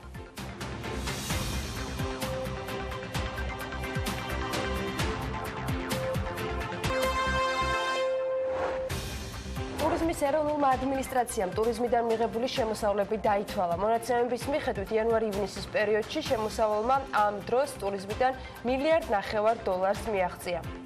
ამასობაში ღვინის ეროვნული სააგენტოს ინფორმაციით 2019 წლის 9 თვეში ექსპორტირებული ღვინის ღირებულებამ $164 მილიონი შეადგინა. 2018 წლის ამავე პერიოდის მონაცემზე ეს 16%-ით მეტია. საქართველოსთან ავიამიმოსვლის აღდგენა შესაძლოა უახლოეს პერიოდში მოხდეს. ეს განცხადება რუსეთის დუმის დსთ-ის საქმეთა კომიტეტის თავმჯდომარემ გააკეთა გუშინ. ფრენების სუბსიდირება რუსეთიდან, რა თქმა უნდა, არ განიხილება. ეს უკვე პრემიერ-მინისტრის გიორგი გახარიას გუშინდელი განცხადება, რომელიც მან სწორედ ტურიზმის სექტორთან შეხვედრის შემდეგ გააკეთა მედიასთან. ფინანსთა სამინისტროს სახაზინო ობლიგაციების აუქციონზე კი 70 მილიონის ნომინალური ღირებულების ორწლიანი ბადიანობის ფასიანი ქაღალდები გაიყიდა. ორი ბანკი მონაწილეობდა მასში, მოთხოვნამ კი 105,55,000 ლარი შეადგინა. იანვრიდან დედაქალაქში შუქნიშნები დღის და ღამის რეჟიმზე იმუშაობენ. მერის სატრანსპორტო საქალაქო სამსახურის უფროსის განცხადებით, ამ მიზნით სპეციალური განყოფილება ყალიბდება, რომელიც შუქნიშნების მართვაზე იმუშავებს. კვლევითი კომპანია Forbes-ის დაირექტის ექსპერტებმა ტურისტულად ყველაზე დატვირთული ადგილების რეიტინგში პირველ პოზიციაზე ტაილანდის კუნძული დაასახელეს, სადაც 1 კვადრატულ მილზე 5000 ვიზიტორი მოდის. მეორე ადგილზე ესპანეთის ქალაქი პალმა დე მალიორკა, მესამე ადგილს კი ტაილანდის ქალაქი პატაია იკავებს. და პატაია. ტურიზმის თემას ბიზნესიახლეების ამ კოლაში არ გამოვტოვებ და როგორც მივხვდი და ეს ამბავი, ერთი ამბავი მეც მაქვს, წლების განმავლობაში ქართულ ეროვნულ კულტურის ნაწილად და არც თუ ისე დიდი ხნის წინ პოლიტიკაში თავისი ადგილის მოზომილი ამბავი იყო. ხაჭაპურს წელს მოკლედ არც მეტი არც ნაკლები, მას ფესტივალი მიეძღვნება და როგორც ორგანიზატორები აცხადებენ, მას ტრადიციული დღესასწაულის სახე მიეცემა 19 ოქტომბერს ხაჭაპურის ფესტივალი პირველად სამეგრელოში ზუგდიდის მუნიციპალიტეტში, კონკრეტულად კი სოფელ რუხში გაიმართება. ხაჭაპურის ფესტივალი ერთდღიანი გასტრონომიული ღონისძიება იქნება, რომელიც მიზნად რეგიონული ტურიზმის მხარდაჭერას, ახალი ტურისტული პროდუქტების შემოშავებას, ტურისტული დანიშნულების ადგილების პოპულარიზაციას და ზოგადად ტურიზმში ჩართული ადგილობრივი მეწარმეებისათვის საერთაშორისო სტანდარტების დანერგვას ისახავს. რაც ყველაზე საინტერესოა ამ ღონისძიების ყველაზე მნიშვნელოვანი ნაწილი ის იქნება, რომ კონკურსი უნდა გაიმართოს, რომლის დროსაც კონკურსანტები სხვადასხვა სახეობის ხაჭაპურის მომზადებაში და თქვენ წარმოიდგინეთ რამდენი სახეობა მეგრული, იმერული, აჭარული, გურული, რაჭური, სვანური, მესხური, ოსური, თუშური და ქისტური ერთმანეთს გაეჯიბრებიან. ხო, მაგრამ ჯამში რო იცოდეთ ინფორმაციისთვის, ეს ყველაფერი რუხში ხდება, USAID-ის და მისი სხვადასხვა პროექტების ასევე ადგილობრივი გუბერნიის ჩართულობითაც და დახმარებით, ფაქტიურად აფხაზეთში ხდება ეს ამბავი. ხო და გადავწყვიტე ხა მაინც ვერავინ ვერაფერი ვერ გაიგო. მამუკა ხაზარაძის ემოციური ნათქვამიდან, რომელიც მისხალ არ იტევდა შეურაცხყოფას, მე ამაში ვარ დარწმუნებული. ხო და ეხა ანაკლის თემა მაგისთვის ყოველთვის იყო ისედაც პრიორიტეტული. რუხიც იქვია, რავი, ალბათ შეიძლება ჩავკიდოთ ერთმანეთს ხელი, ჩავიდეთ რუხში და დავაწყოთ ხაჭაპურები. თორემ მოახლოვდა აგერ 15 ოქტომბერიც, ეს მნიშვნელოვანი თარიღია ანაკლიასათვის და მთავრობას კონსორციუმის წინადადებებზე სერიოზული გადაწყვეტილება აქვს მისაღები და თან ისეთი მნიშვნელოვანი, რომელიც პროექტის ამ აქციონერების კონსტრუქციის მომავალსაც განსაზღვრავს. ეს ნამდვილად საინტერესო და მნიშვნელოვანი თემა იქნება მომდევნო დღეების განმავლობაში, მაგრამ არანაკლებ მნიშვნელოვანი თემა იქნება, ოღონდ ეს ფესტივალი ერთდღიანი, ანაკლებ უფრო გრძელვადიანი და კიდევ უფრო გრძელვადიანი იქნება ეროვნული ბანკის შენობის დიზაინის შერჩევის პროცესი. სიმართლე გითხრა, არ დავფიქრებულო მე პირადად, რატომ უნდა მეფიქრა ზოგადად ამაზე არ ვიცი, მაგრამ როგორი შეიძლება იყოს ეს შენობა, ამაზე უკვე არჩევანის გაკეთებაა შესაძლებელი. შესაბამისი პროფესიული წრეები უკეთ ახერხებენ აშკარად ფიქრსაც და სხვებისთვის გაზიარებასაც ამ ნაფიქრისას. მას შემდეგ, რაც საქართველოს ეროვნული ბანკის ახალი სათავოფისის პროექტზე ტენდერი დასრულდა, 5 კომპანიამ წარადგინა პროექტი, აქედან 4 ქართული არის და 1 ამერიკული კომპანია, რომელზე გაკეთდება არჩევანი. მაგას გავიგებთ და ამ დროისათვის დოკუმენტაციის შერჩევა შეფასების პროცესი მიმდინარეობს. ეროვნულ ბანკს საფიქრალი ისედაც არ აკლდა და ახლა არჩევანი იმ 5 ვარიანტიდან ერთ-ერთზე აქვს გასაკეთებელი, რომელსაც ახლა თქვენ პარალელურ რეჟიმში თვალსაც ადევნებთ. იმას, რასაც გარეგნული ვიზუალური ეფექტით ხედავთ, თითოეულ შემთხვევაში კონკრეტული მოთხოვნებით არის აგებული. მათ შორის ეროვნული ბანკის მიერ გამოქვეყნებული ტექნიკური დავალების თანახმად მშენებლობა 50 მილიონ ლარში უნდა ჩაეტიოს, ისე დღევანდელი კურსით ეს 50 მილიონი ლარი 17 მილიონი დოლარიც კი არ არის და იმედია რომ 20 მაინც გახდება უახლოეს პერიოდში. ახალი სათავოფისის შენობის სამშენებლო ფართი კი დაახლოებით 17000 კვადრატული მეტრი უნდა იყოს და პროექტირების და მშენებლობის ეტაპებმა ერთ-ერთ ჯამში 44 თვე უნდა შეადგინოს. ანუ ამ 44 თვეში მას შემდეგ რაც გადაწყვეტილება იქნება მიღებული, ახალი შენობა უნდა ჰქონდეს ეროვნულ ბანკს. საქართველოში საშუალო ხელფასი ამასობაში 1068 ლარია 2018 წლის მონაცემებით, რაც 2017 წელს არსებულ საშუალო ხელფასთან მიმართებით 69 ლარით გაზრდილი მაჩვენებელია და კიდევ 20 თეთრით. საქმიანობის სახეების მიხედვით კი შედარებით მაღალი ხელფასი საფინანსო და სადაზღვეო საქმიანობაშია. 2236 ლარი ფიქსირდება, ასევე მაღალი ხელფასებია მაგალითად პროფესიული სამეცნიერო და ტექნიკური საქმიანობების და მშენებლობის სფეროებში. 2018 წელს ქალების საშუალო ხელფასი მაგალითად იყო 822 ლარი და 60 თეთრი და კაცების შემთხვევაში 1280 ლარი და 70 თეთრი. ხელფასების წლიურმა ზრდამ შესაბამისად შეადგინა, ანუ ქალების შემთხვევაში 6 ლარი და 6.8% და კაცების შემთხვევაში 7%. საქმიანობის სახეების მიხედვით კაცების ხელფასი თითქმის ყველა სექტორში, ქალების ხელფასს ესე ჩაშლილად რომ ჩავხედოთ მონაცემებს, კვლავ აღემატებოდა. 2019 წლის 9 თვეში საქართველოსთან მსოფლიოს 50 ქვეყანაში 65 მილიონ 200.000-მდე ბოთლი ღვინის ექსპორტია განხორციელებული და ეს არის 10%-იანი მატება 2018 წლის იმავე პერიოდის მაჩვენებლებს თუ დავადარებთ. ღვინის ეროვნული სააგენტოს მონაცემებით ექსპორტირებულ ღვინის ღირებულებაში 164 მილიონი დოლარი მივიღეთ, რაც 2018 წელს იმავე პერიოდში იყო 16%-ით ნაკლები. ექსპორტი გაიზარდა ქართული ღვინის სტრატეგიულ ბაზრებზე, ისეთ როგორც არის მაგალითად შეერთებული შტატები და აქ ზრდა იყო 60%-იანი, დიდ ბრიტანეთში 40%-იანი, პოლონეთში 18%-იანი და ჩინეთში 11%-იანი ზრდა დაფიქსირდა. რაც შეეხება საექსპორტო ქვეყნების ათეულს, აქ ლიდერობას რუსეთი კვლავ არავის უთმობს 41 მილიონ 112.225 ბოთლით. მას უკრაინა მოჰყვება 6 მილიონ 766.841 და სხვაობას კარგად ხედავთ რუსეთსა და სხვა დანარჩენ ქვეყნებთან დაკავშირებით. შემდეგი არის ჩინეთი, პოლონეთი, ყაზახეთი, ბელარუსი, ლატვია, ამერიკის შეერთებული შტატები, ლიეტუვა და ესტონეთი. 9 თვის მონაცემებით ღვინის ექსპორტი ჯამში 289 კომპანიამ განახორციელა. British American Tobacco კი მაღაზიების ასოციაციის წარმომადგენლებთან ერთად კონფლიქტის რეგიონის საზღვრისპირა სოფელ ქერეში 500 ოჯახს 10 ტონა პურის ფქვილი მოახლოებულ ზამთართან დაკავშირებით დაურიგა. პროექტში კერძო და საჯარო სექტორი ერთობლივად იღებდა მონაწილეობას. სოფელი განსაკუთრებულად დაზარალდა შეგახსენებთ ძლიერი სეტყვის გამო, როგორც თავისუფლ კომპანიაში განმარტეს, ისინი მსგავს აქტივობებს მომავალშიც განახორციელებენ. ეს გორის მუნიციპალიტეტის რამოდენიმე სოფელში, ქერე, კოშკა, გუგუტიანთკარში, სოციალური პასუხისმგებლობის ფარგლებში მოხდა კერძო სექტორის მხრიდან მოსახლეობის დახმარება, კერძოდ თითო ოჯახზე მოხდება ქვილის მიწოდება. ყოველთვის მოხარული ვარ ასეთი აქტივობის განხორციელებით. ეს ჩვენი კორპორატიული სოციალური პასუხისმგებლობაა. ძალიან კარგია, რომ ამ საქმეში საჯარო სექტორი ჩვენი აქტიური მხარდამჭერია. ეს საზღვრისპირა სოფლებია და მათი დახმარება თითოეული ჩვენგანის ვალდებულებაა. British American Tobacco ყოველთვის მათ გვერდში ედგება. ჩვენ მოხარულები ვართ British American Tobacco, რომ ვეხმარებით სოფელ ქერეს განსაკუთრებით, რომელიც დაზარალდა სეტყვის გამო და თან განსაკუთრებული მნიშვნელობა აქვს, როგორც პოლიტიკური, ასევე სოციალური დატვირთვა აქვს, იქიდან გამომდინარე, რომ ეს ვთქვათ, სოფელი არის კონფლიქტის მიმდებარე ტერიტორიაზე. ჩვენ კერძო სექტორი ვცდილობთ, რომ აქტიურად ჩართულები ვიყოთ, ეს არის ჩვენი აზრით. თითოეული ბიზნესის წარმომადგენლის პასუხისმგებლობა, რომ დავეხმაროთ სტიქიის დაზარალებულ ოჯახებს, იქიდან გამომდინარე, პირველ რიგში რომ სტიქია ყველაზე ძალიან ეს რეგიონი დააზარალა.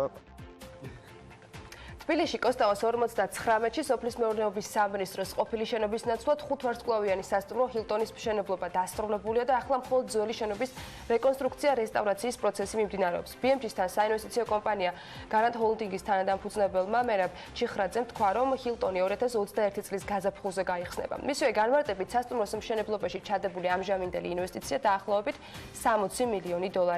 რესტავრაციის ნაწილი უპრობლემოდ მიმდინარეობს, მაგრამ რეკონსტრუქცია მაინც პრობლემურია, რადგან ძველი შენობა აქედან გამომდინარე გარკვეული დრო გვეხარჯება, მიუხედავად ამისა ახალ შენობაში საჩვენებელი ოთახი დასრულების სტადიაშია და ოქტომბრის ბოლოს ამ ოთახის შესამოწმებლად ჰილტონის წარმომადგენელი ჩამოდის. ასევე ჩამოვა იტალიელი დიზაინერი არქიტექტურის სფეროში პიერო ლისონი თავის ჯგუფთან ერთად, ვისი დიზაინითაც ჰილტონი იქმნება, განმარტავს მერაბ ჩიხრაძე. იანვრიდან შუქნიშნები დღის და ღამის რეჟიმზე იმუშაობენ, ამასთან დაკავშირებით საქმის კურსს ტრანსპორტის საქალაქო სამსახურში უთხრეს.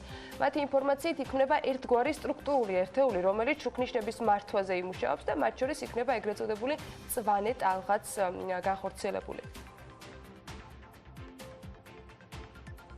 ამასობაში გადაწყდა, რომ 2020 წლიდან სპორტული ავტომობილის აქციზის გადასახადი შეიცვლება. ამის შესახებ ცვლილება საგადასახადო კოდექსში შევიდა. ცვლილების მიხედვით კი სპორტული დანიშნულების ავტომობილისათვის აქციზის გადასახადის თანხა მათი წლოვანებით და ძრავის მოცულობით აღარ იქნება განსაზღვრული. ამ კატეგორიის ავტომობილებზე აქციზის გადასახადი ფიქსირებულად 100 ლარი დაწესდება. ეს ცვლილება 1 იანვრიდან ამოქმედება.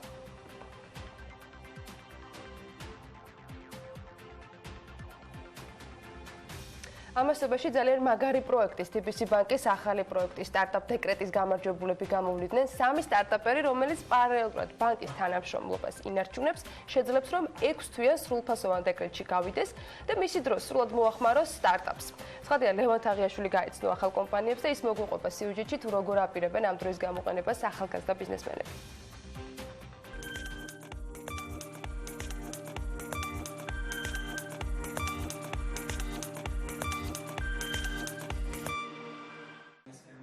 თორნიკე და პაატა TBC ბანკის თანამშრომლები არიან. სულ მალე მათთვის სასურველ დროს ისინი დეკრეტში გავლენ, მაგრამ ბავშვი აქ არაფერ შუაშია. მათ 6 თვის განმავლობაში საკუთარ სტარტაპზე უნდა იზრუნონ და ძირითად სამსახურს მხოლოდ ამის შემდეგ დაუბრუნდებიან.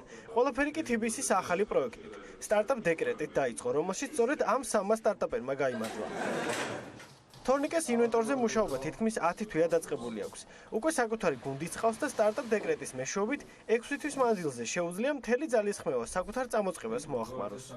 შეადარ საჭირო გამოხვიდე, სამუშაო დრო, შესვენების დრო დახარჯო თუნდაც შეხვედრებზე, ან საქმის დეტალებზე, ფოკუსირებაზე. სტარტაპ დეკრეტი კი ზუსტად ყველაზე მნიშვნელოვანი რაც არის გვაძლევს იმის საშუალებას, რომ სრულად ჩავერთოთ ამ საქმეში, დრო გავანთავისუფლოთ და სრული დატვირთვით ვიმუშაოთ ჩვენს საქმეზე. ჩვენი კომპანია არის მეორად ავტონაწილებზე ორიენტირებული, ანუ თუ როდესაც დაგჭირობიათ მეორადი ავტონაწილის შეძენა, ალბათ იცით რომ ხელა დისკომფორტთან არის დაკავშირებული. ჩვენი გუნდი ზუსტად მაგაზე მუშაობს, რომ ეს დრო და ენერგია თქვენს მაგივრად, თქვენ დაგიზოგოთ პროსპერად და სტარტაპის ამ პერიოდს ზუსტად ამ ჩვენი ბიზნესის განვითარებას მოვახმარ. თუ თქვენი სურვილი ახალი ავტონაწილების შეძენა, მაშინ პაატას G-Parts-ს უნდა ესტუმროთ. სტარტაპ დეკრეტის ავტორებს მიაჩნიათ, რომ სტარტაპს ისეთივე ყურადღება სჭირდება, როგორც ჩვილ ბავშვს. შესაბამისად, იდეაც და მისი სახელწოდებაც აქედან მოდის. პაატა ცდილობს საკუთარ იდეას ბავშვივით გაუფრთხილდეს და თითოეულ დეტალზე გაამახვილოს ყურადღება. ეს იდეა გამიშთა იქიდან გამომდინარე, რომ ბაზარზე როგორც მოვიკლე ინფორმაცია, ძირითადად წარმოდგენილი არის პროფილური კომპანიები, ანუ ზოგს აქვს მარტო სავალო ნაწილი განვითარებული, ზოგს ელექტროობა და ასე შემდეგ. შენ გადაწყვეტე რომ ერთ სივრცეში მოგიწევს. კი, მე გადავწყვეტე რომ ეს პროფილური კომპანიები გამოერთიანებინ ერთ პლატფორმაზე, რის მეშვეობითაც მომხმარებელი შეძლებს ერთ პლატფორმაზე მოიძიოს ერთი და იგივე დეტალი სხვადასხვა ბრენდის მიხედვით, სხვადასხვა ფასის მიხედვით. შედარების საშუალება ექნება უკვე მომხმარებელს, რის საშუალება დღეს არ გვაქვს. ანუ აქედან გამომდინარე, არა მარტო ფიზიკურ პირებზე ვაკეთებ აქცენტს, არამედ ავტოსერვისებზე, რომლებიც ზრუნავენ ავტომობილების შეკეთებაზე, მე მათ მისვენ საშუალებას, რომ გააკეთონ არჩევანი. და აქვე დაზუსტება ის იქნება მხოლოდ ახალ ნაწილებზე, ხო? მხოლოდ ახალ ნაწილებზე. თორნიკე ფიქრობს, რომ მისი სტარტაპი სოკო მალე დამღლელ რუტინას ჩაანაცვლებს და ნებისმიერ ღონისძიებას. იქნება ეს დაბადების დღე, ქორწილი თუ უბრალოდ მეგობრების შეკრება ერთ სივრცეში დაორგანიზებს. შედეგად ბინისა თუ DJ-ის მოძებნას სხვადასხვა ვებგვერდებზე აღარ მოგიწევთ. სტარტაპებს დაახლოებით 95% რეალურად ფეილდება, ესეთი არის სტატისტიკა, ვერ აღწევს წარმატებას და როცა შენ სტარტაპი ხარ, უნდა დაიჭირო რაღაც ნიშა, უნდა გქონდეს რაღაც ჰაკი, რომლის საშუალებითაც რეალურად შენ აჯობებს სხვა უფრო მზარდ კონკურენტებს ბაზარზე და სტარტაპ დეკრეტი რეალურად მაგის საშუალებას მაძლევს, რომ ჩემი დროის რაღაც უფრო მეტი ნაწილი გავატარო ჩემ სტარტაპზე მუშაობს და რეალურად დღეს რომ დაგეგმო ივენთი ნებისმიერი ღონისძიება ბევრ რესურსთან გიწევს რომ შეეხო მაგალითად სახლისთვის გინდა რომ შეხვიდე უძრავი ქონების ვებსაიტზე DJ-ისთვის უნდა შეხვიდე სხვადასხვა განცხადების ვებსაიტზე სოკოს საშუალებით ყველაფერი ერთ სივრცეში მოექცევა ეს რესურსები რაც არის საჭირო ივენთის გასამართად და შეგეძლება რომ დაბუქო ანუ დაჯავშნო შენთვის სასურველი სერვისი სამივე მათგანი 6 თვიანი სრულუფლებიანი დეკრეტით ნებისმიერ დროს ისარგებლებს. სტარტაპ დეკრეტის მომდევნო ეტაპი კი უკვე ახალ წევრებს დაელოდება. თემაზე საუბარს სიუჟეტის ავტორთან და მის სტუმართან ერთად გავაგრძელებთ. ლევან თახიაშვილი გვერდება საქმიანი დილის ეთერში და აქვე გამოვთხოვებთ, რომ ჯერ თავად არაპირებს, რომ სტარტაპ დეკრეტის რაიმე ფორმით Pirveli-ში დაუკვირდება რატომაც არა. სტარტაპ დეკრეტის უნიკალურ შესაძლებლობებზე და ზოგადად მის იდეაზე თუ საიდან გაჩნდა და როგორ დაიწყო მასზე მუშაობა, გვანცაა მურღვლიანი TBC ბანკის ადამიანური კაპიტალის მართვის განყოფილების უფროსი ყავს სტუმრად, რომელთან ერთადაც გავაგრძელებთ საუბარს. დილა მშვიდობის. მადლობა რომ ამ საოცარი პროექტით გვეწვიეთ. პირველ რიგში ვისაუბროთ ინსპირაციაზე. საიდან მოვიდა სტარტაპ დეკრეტის იდეა? ერთი შეხედვით შეიძლება ადამიანებს ეგონოთ, რომ ძირითადი საქმიდან 6 თვით მოწყვეტა კომპანიას დააზარებებს, მაგრამ პირიქით შეიძლება ისინი უფრო ეფექტურები გახდნენ და უფრო უკეთესად შეძლონ საკუთარი საქმის შესრულება. საიდან მოვიდა ამ პროექტის ინსპირაცია? დიდი მადლობა და პირველ რიგში ძალიან დიდი მადლობა იმისთვის, რომ ამ სიუჟეტს დაუცმეთ დრო. ცოტა პრეისტორიას მოვყვები. აუცილებლად. მოკლედ, საიდან მოვიფიქრეთ ესეთი რაღაცა, ხო? იმიტომ რომ ბანკები არიან ძალიან ტრადიციული ორგანიზაციები, მაგრამ თანამედროვე სამყარო იმდენად ვითარდება და ციფრული ტექნოლოგიები იმდენად წინა პლანზე გადმოდის, რომ ისეთ ტრადიციულ ორგანიზაციებს, როგორც ბანკები არიან, ჭირდებათ მუდმივად იფიქრონ მომხმარებელზე და განვითარებაზე. ეს როგორ უნდა შევქმნათ, ხო? უნდა შევქმნათ პირველ რიგში იმ ადამიანების საშუალებით, რომელსაც ამ ორგანიზაციაში ვასაქმოთ. ამიტომ მნიშვნელოვანია რაღაცნაირად ამ ორგანიზაციაში ისეთი კულტურა შევქმნათ, სადაც ადამიანებს აქვთ საშუალება თავის იდეებზე იფიქრონ, ინოვაციურები გახდნენ და ძალიან მნიშვნელოვანია, რომ სტარტაპ აზროვნება შეძლონ. ისეთ დიდ ორგანიზაციებს, როგორც მაგალითად Google-ია, ვიცით ცნობილი ფაქტია, რომ თანამშრომლების 20% ყოველთვის ხმარდებოდა იმ პროექტებს, რომლებიც არ იყო Google-ის მთავარი პროექტები და Gmail-იც სწორედ ამის, ასე ვთქვათ, ერთ-ერთი შედეგი არის.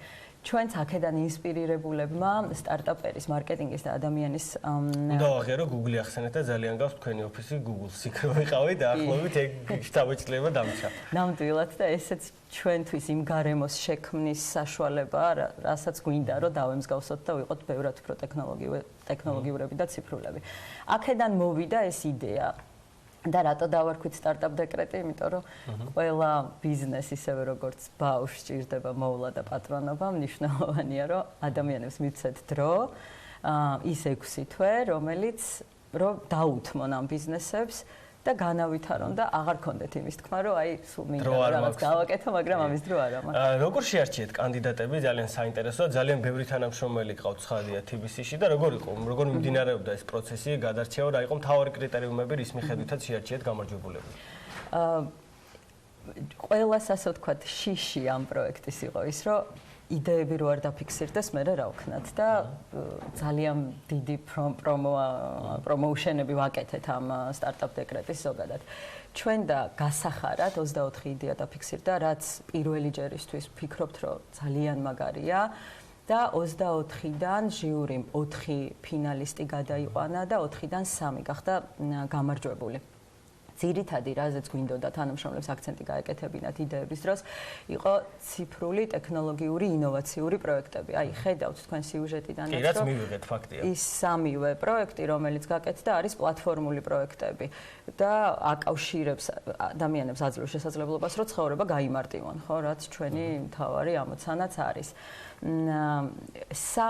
ერთ-ერთი რატომაც ვერ გადავიდა ზუსტად ის სირთულე იყო, რაც pitching-ს ახასიათებს, ხო, იმიტომ რომ არის ძალიან მოკლე დრო და ჟიურის უნდა მოაწონო თავი, რომ გადაგიყვანონ შემდეგ ტურში. თან როგორც ვიცი, საკმაოდ სტრესულ ვითარებაში და მცირე დრო ჰქონდათ და ძალიან ისე ეფექტურად უნდა წარმოაჩინათ საკუთარი თავი იმისათვის, რომ ჟიურისთვის მოეწონებინათ თავი და ჟიურიც როგორც ვიცი არ იყო ხო მთლად TBC-ის ასე ვთქვათ სტაფიდან დაკომპლექტებული. ეს ჩვენთვის ძალიან პრინციპული იყო, რომ TBC-სთან არანაირი კავშირი არ ქონოდა. ხო, რომ რაიმე სუბიექტურად არ ყოფილიყო. რა თქმა უნდა და ყოფილიყო აბსოლუტურად ობიექტურ მიზეზებზე დაფუძნებული მათი გადარჩევა.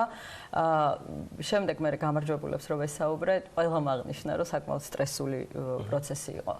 ეს იმას ნიშნავს, რომ არ არის ესეთი მარტივი სტარტაპის გაკეთება, მაგრამ მნიშვნელოვანია ორგანიზაციებმა, ეს არ არის მარტო ამას მარტო TBC არ უნდა აკეთებდეს, ამას უნდა აკეთებდეს ყველა დიდი ორგანიზაცია.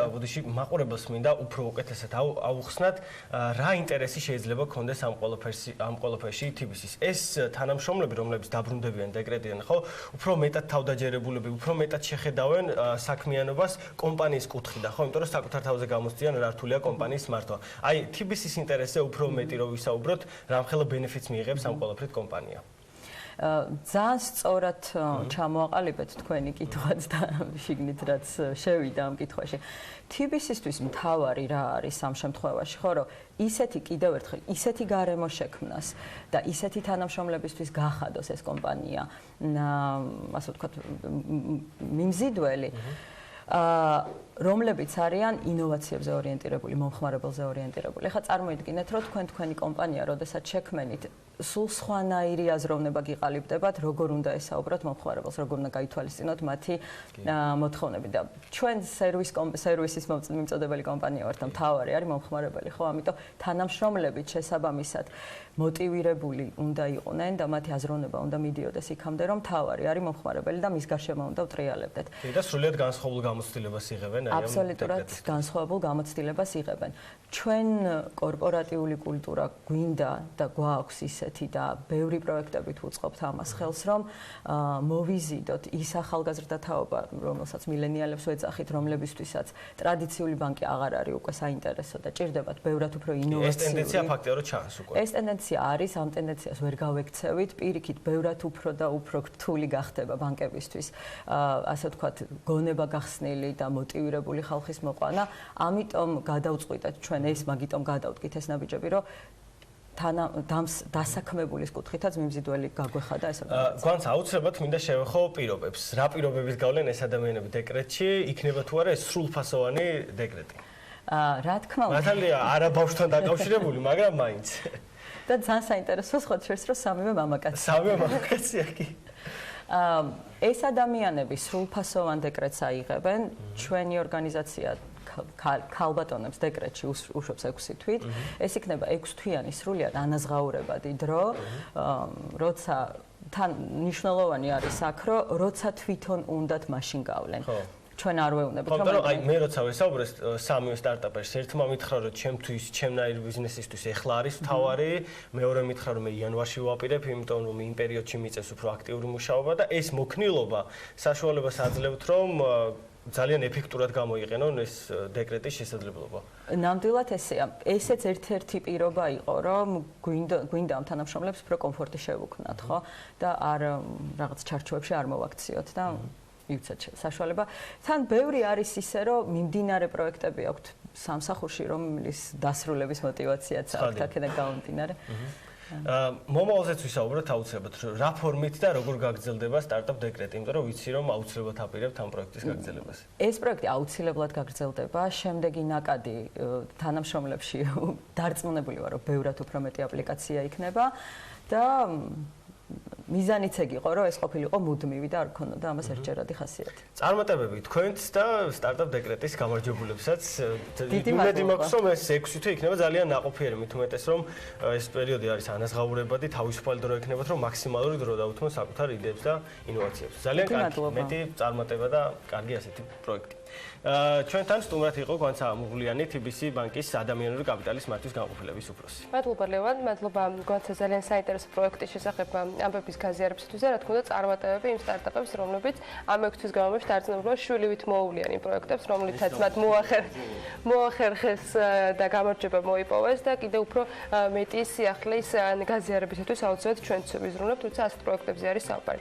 ამასობაში ერთი ამბავი მაქვს თქვენთვის. თბილისის საერთაშორისო აეროპორტში როგორც გაერკვა, ახალი კომპანია შემოდის 28 დეკემბრიდან ბანგკოკი თბილისის მიმართულებით პირდაპირ ჩარტერული ფრენების განხორციელებას დაიწყებს Thai Air Asia X-ი. ტავჯორჯიას ინფორმაციით, ჩარტერული ფრენები 3 თვის განმავლობაში კვირაში 3-ჯერ განხორციელდება და მათივე ინფორმაციით ასევე მხარებმა ფრენების დაწყებასთან დაკავშირებით პროცედურები უკვე განიხილეს. ავიაკომპანიის წარმომადგენლებმა გუშინ აეროპორტის ინფრასტრუქტურა ადგილზეც დაათვალიერეს და ტავჯორჯიას სახმელეთო მომსახურების დეპარტამენტის სამუშაო პროცესებს გაეცნენ. და Air Asia X-ის ავიაციო ბაზარზე 2014 წლიდან ოპერირებს და ავიაკომპანია პირდაპირ ფრენებს 66 საერთაშორისო და 29 ადგილობრივი მიმართულებით ახორციელებს. მათი ავტოპარკი კი 12 Airbus 330 ტიპის საჰაერო ხომალდისგან შედგება. მოგეთ, უახლოეს პერიოდში ახალი ავიაკომპანია გამოჩნდება ჩამონათვალზე, რომელსაც ახლა შემოგთავაზებთ. ეს ტავჯორჯიას მოწოდებული გაფრენის განრიგი არის. დღეს მოქმედი ავიაკომპანიების დახმარებით და მოით გადავხედოთ, როგორი არის ეს განრიგი და ნახოთ, როგორი ამიდგოლდება მომდევნო 3 დღის განმავლობაში. რამდენიმე წუთში დაგებრუნდებით.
მსოფლიო როგორც ასეთი საქმიანი დილის სტუდიაში იყრის თავს და პირობას გაძლევთ, რომ ამ ეთერის განმავლობაში Brexit-ს არ გამოვტოვებთ, თუმცა სხვა თემით უნდა დავიწყოთ. შტატების სამხედრო მოსამსახურეებმა სირიის ჩრდილო-აღმოსავლეთ რაიონებიდან გასვლა დაიწყეს.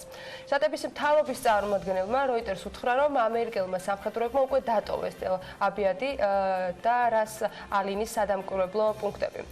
ქურთულმა სამხედრო დაჯგუფებამ სახალხო დაცვის შენაერთებმა კი გადაწყვეტილება დააგმო და ვაშინგტონი მისი ბებრძოლების მიტოვებაში დაადანაშაულა. ჯერ კიდევ იანვარში თქვა სხვათაშორის შტატების პრეზიდენტმა, რომ ქურთულ ძალებზე თავდასხმის შემთხვევაში თურქეთს ეკონომიკურად გაანადგურებდა. ჯარების გაყვანის შესახებ განცხადება თეთრმა სახლმა დონალდ ტრამპის და რეჯეპ ტაიპ ერდოღანის სატელეფონო საუბრის შემდეგაც გააუცელა. თურქეთის პრეზიდენტი სირიის ჩრდილოეთში უსაფრთხოების ზონის შექმნას და თურქეთიდან სირიელი ლტოლვილების გაყვანას გეგმავს. შესრულებული დაპირება მორიგი კრიტიკის საფუძველი გახდა და ტრამპს, რა თქმა უნდა, ძალიან ბევრი შეფასება მოაყოლეს ადგილობრივმა პოლიტიკოსებმა. რა იყო ეს შეფასებები, რაზე აკრიტიკებდა დონალდ ტრამპს და ზოგადად როგორია სიტუაცია მთელი მსოფლიოს მასშტაბით? ალექსი პეტრიაშვილი, BMG-ის საერთაშორისო მომხილველი გვერდება საქმიანი დილის სტუდიაში მოგესალმებით. მოგესალმებით, ანუ ვექა მივესალმებით ჩვენს მაყურებელს. მართლაც რომ ძალიან დინამიური პროცესები არის მსოფლიოში, ძალიან ფეთქებაცაშიში ვითარება არის თურქეთის სირიის საზღვარზე.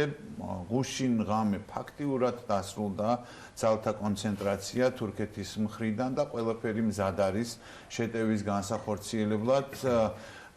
ძალიან მწვავე, როგორც აბსოლუტურად სწორად აღნიშნეთ, ძალიან მწვავე კრიტიკა მოყვა ვაშინგტონში ყველა მხრიდან. სხვათა შორის ეს არის ის პირველი შემთხვევა, როდესაც დონალდ ტრამპის გადაწყვეტილებას არა მხოლოდ დემოკრატები, არამედ მისი ნამდვილი მოკავშირეები და მისი მეგობრები, ესე ვთქვათ, ლინცი გრემი, გავლენიანი სენატორები, მიჩ მაკონელი, ლინცი გრემი, მიტ რომნი, რომელიც ძალიან დიდ წონას წარმოადგენენ და დიდი წონა აქვთ რესპუბლიკელებში, ისინიც კი ამას როგორც მათი მოკავშირეების ღალატს ამ ტერმინს ხმარობენ, ისევე როგორც სხვათა შორის ძალიან ნიშანდობლივი იყო გაეროში ყოფილი წარმომადგენლის, ამერიკის შეერთებული შტატების მუდმივი წარმომადგენლის ნიკი ჰეილის, რომელიც ასევე ძალიან დიდი ავტორიტეტით სარგებლობს, მისი ტვიტიც, რომ არ შეიძლება არც ერთ შემთხვევაში მოკავშირეების მიტოვება,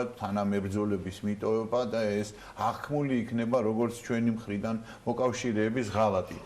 გარდა იმისა, რომ უშუალოდ ქურთებთან მიმართებაში ეს აღიქმება როგორც ღალატი, ზოგადად კითხვის ნიშნის ქვეშ დგება ექსპერტების, დიპლომატების, საერთაშორისო ურთიერთობების ცნობილი სპეციალისტების და პოლიტიკოსების მხრიდან საერთოდ ამერიკის შეერთებული შტატების ადმინისტრაციის და ზოგადად ამერიკის შეერთებული შტატების დამოკიდებულება მოკავშირეების მიმართ. რა თქმა უნდა, ამითი სარგებლობენ მხოლოდ ძალებიც და იძახიან, აღვივებენ, ბუნებრივია ამ თემას, რომ აი ამერიკის შეერთებული შტატებმა ასე იცის ერთგულება თავისი მოკავშირეების. ეხლა ძალიან მნიშვნელოვანი მომენტია, ძალიან მნიშვნელოვანი პროცესები მიმდინარეობს. საინტერესო ყველაზე მთავარი რამ გადააწყვეტინა უშუალოდ დონალდ ტრამპს ერდოღანისთვის მწვანე შუქის ანთება, ვიხმარ ამ ტერმინს, როგორც ამას აცხადებენ საერთაშორისო ექსპერტები, ამერიკელი ექსპერტები, ეს არის მწვანე შუქის ანთება ოპერაციის ჩასატარებლად, რომელიც პირველ რიგში და უმთავრესად მიმართული არის თურქი მებრძოლების წინააღმდეგ.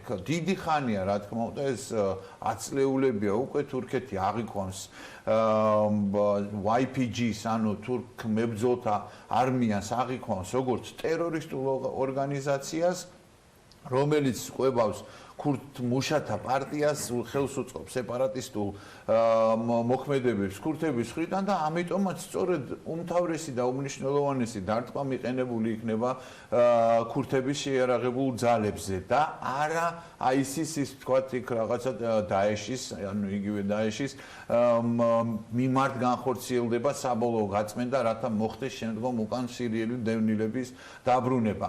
აქ უკვე ჩაერთო დარევერსების ვიხმარ ამ გამოთქმას მექანიზმი დონალდ ტრამპის მხრიდან, რომელმაც თქვა, რომ ჯერ ესეთი არ გადის ამერიკის შეერთებული შტატები რეგიონიდან, უბრალოდ გადაადგილება განახორციელეს იმ ზონიდან, სადაც უნდა განხორციელდეს ოპერაცია და მათი სხვა მიმართულებით გადაადგილება მოხდა ამ შეიარაღებული ამერიკის შეერთებული შტატების შეიარაღებული ძალების და მეორეს ერთი თუ კი გადავა საზღვრებს თურქეთი და თურქეთის ხელისუფლება თურქეთი ამერიკის შეერთებული შტატები ჩამოშლის თურქეთის ეკონომიკას. ამის თვითმხილველები გარკვეულწილად მართლაც ვიყავით, როდესაც თურქეთის არც თუ ისე საუკეთესო ფორმაში მყოფ ეკონომიკას და მის ვალუტას, მაშინ ამერიკის შეერთებულმა შტატებმა ისეთი ზომები გაატარა მის მიმართ დაკავებული პასტორის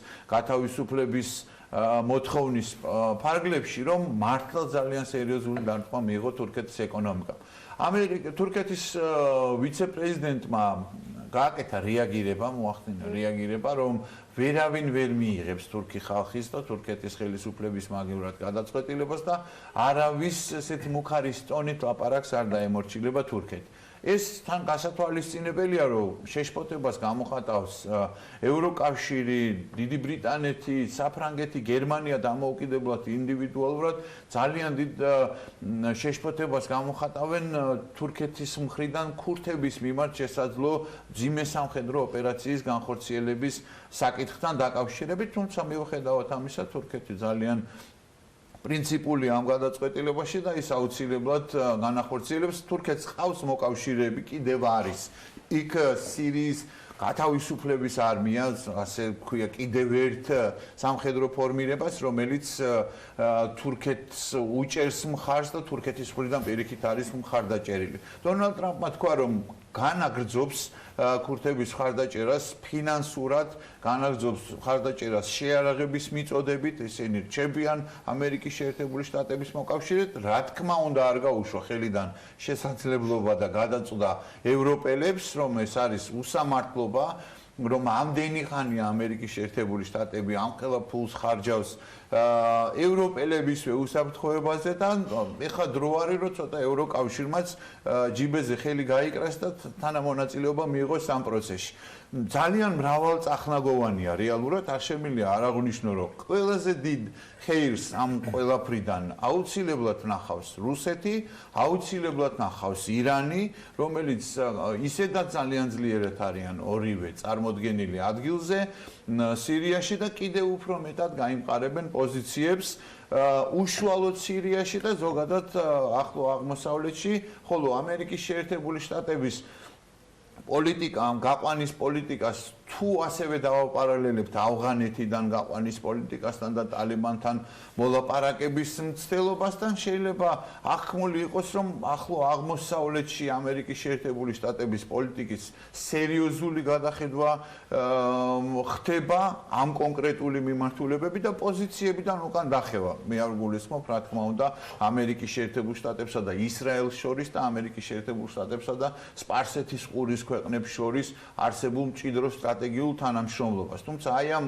ცხელ წერტილებში და ცხელ რეგიონებში ტრამპის ადმინისტრაციის ქვეშ უშუალოდ ტრამპის გადაწყვეტილებით და ეს არ არის ხმამაღალი ნათქვამი, იმიტომ რომ მისი ყველა ძირითადი მოკავშირე სერიოზული მძიმე წონოსანი მის ადმინისტრაციაში აშშ-ის ყოფილი თავდაცვის მდივანი ჯეიმს მეტისი სწორედ ამ საკითხთან დაკავშირებით დაპირისპირების გამო არსებული ინფორმაციით გაემიჩნა დონალდ ტრამპს და დატოვა თანამდებობა. შემდგომ იცით, რომ ჯონ ბოლტონი სულ ცოტა ხნის წინ უკვე სხვა თემებთან, ირანთან დაკავშირებით, ჩრდილოეთ კორეასთან ასე შემდეგ. ფაქტიურად დონალდ ტრამპი არის დარჩენილი ამ შემთხვევაში ამერიკის შეერთებული შტატების სახელმწიფო მდივნის მაიკ პომპეოს მხარდაჭერის ამარა, ვინაიდან გითხარით, რომ უშუალოდ კონგრესშიც კი და სენატშიც კი რესპუბლიკელი კანონმდებლების მხრიდან არის ასევე ძალიან სერიოზულად გაკრიტიკებული ამერიკის შეერთებული შტატების პრეზიდენტის დონალდ ტრამპის ტვიტ გადაწყვეტილება, ეს ტვიტ გადაწყვეტილებებით მოკლედ პოპულარული ხდება სხვათა შორის სხვა მიმართულებაზეც, რომელიც შენ ასევე ახსენი ანა, იქაც ურთიერთგაცვლა ხდება აზრების და ეს ყველაფერი ხდება იმ პროცესის გათვალისწინებით, როდესაც ამერიკის შეერთებულ შტატებში იკრებს და იკრებს ძალას იმპიჩმენტის პროცედურები, თუმცა სულ ახალი ინფორმაცია ეს რამდენიმე საათის წინ გავრცელდა, რომ თეთრი სახლი უარს ამბობს იმპიჩმენტის პროცედურებზე კონგრესთან თანამშრომლობას, დაბლოკილ იქნა ევროკავშირში ამერიკის შეერთებული შტატების ელჩი, რათა მიეცა ჩვენება დემოკრატი კონგრესმენების წინაშე, რაც ნიშნავს, რომ რა თქმა უნდა ეს გულისხმობს, რომ თუ მაინც გადაწყვეტენ ამ პროცედურების წასვლას, ეს არის უკვე სასამართლოში წასვლა, იქ შიდა პოლიტიკური ბრძოლა მიდის კიდევ ცალკე ძალიან სერიოზული.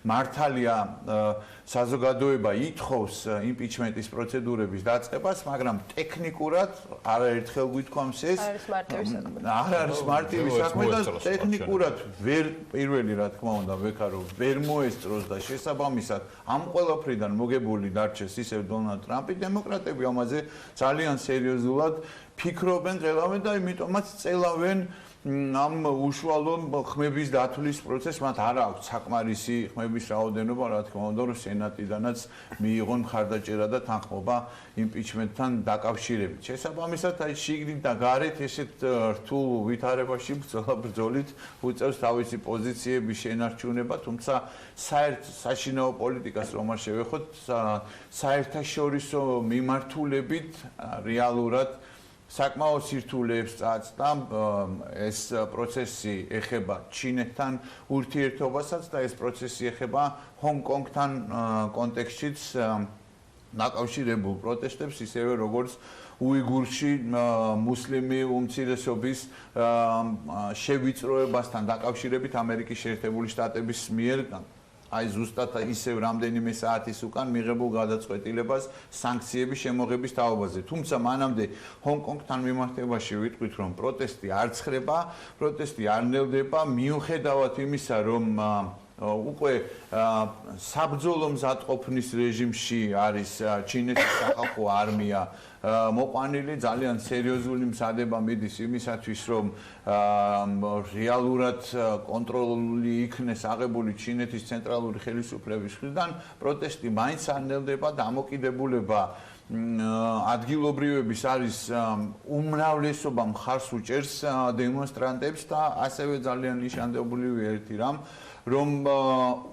პირველად ამ ივნისიდან მოყოლებული უმრავლესობის მოსახლეობის აბსოლუტურად დიდ ნაწილს აქვს მზაობა, რომ ემიგრაციაში წავიდეს, თუ კი ეს კანონი იქნება შემოღებული და თუ კი ჩინეთის ცენტრალური ხელისუფლებიდან ამ დოზით გამყარდება კონტროლი ავტონომიაზე. ეს წამსვლელთა უდიდესი ნაწილი არის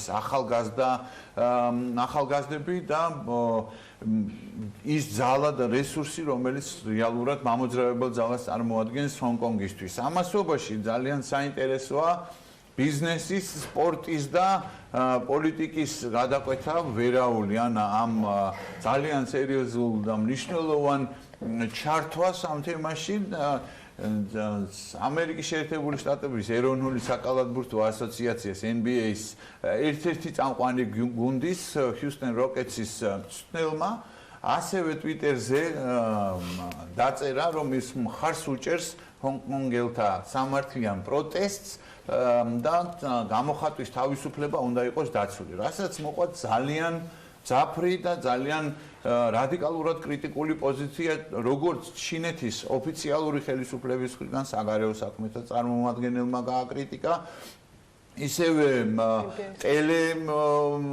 ხელმძღვანელობის, ბიზნეს ხელმძღვანელობის, სპორტული ტანსაცმელის კომპანიების წარმომადგენლების გაღვივდა ეს სკანდალი, ისე რომ Houston Rockets-ის მწვრთნელმა ჯერ წაშალა, მე ისევ შარში აღმოჩნდა, იმიტომ რომ უკვე ამერიკელებმა გააპროტესტეს ეს წაშლა და თავდაპირველად NBA-ს ხელმძღვანელობა იყო კრიტიკული ამ ტვიტის მიმართ, თუმცა გუშინ უკვე იაპონიიდან გააკეთა განცხადება NBA-ს პრეზიდენტმა, რომ თითოეულ ადამიანს ჩვენს ქვეყანაში, მათ ქვეყანაში აქვს გამოხატვის თავისუფლება, ის როგორ დაუჭერს ამ გამოხატვის თავისუფლებას ხარს, ეს არის მათი უფლება და არის შეუბრალავი უფლება, რასაც გაღვივება მოყვა.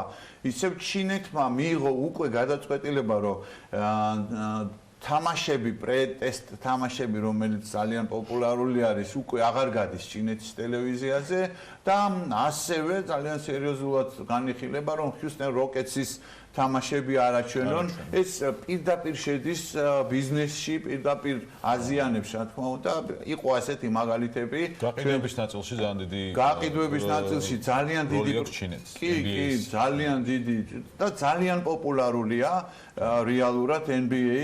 Სუსტად Houston Rockets-ის მოთამაშე იყო ცნობილი ჩინელი კალათბურთელი იაო მინი, რომელიც ახლა ჩინეთის საკალათბურთო ასოციაციის პრეზიდენტია, ასე რომ ამ მხრივ ძალიან სერიოზული პორცია ნაწილი მოდის და წილი მოდის რეალურად კომერციასა და პოლიტიკას შორის ურთიერთობების საკითხში. ეს აისახა სხვათა შორის მათი რეაგირება იყო ცნობილი ზარას ფირმის ისევე როგორც ვერსაჩეს ფირმის წარმომადგენლების არ ტოვებენ არც ერთ შემთხვევას ურეაქციოთ.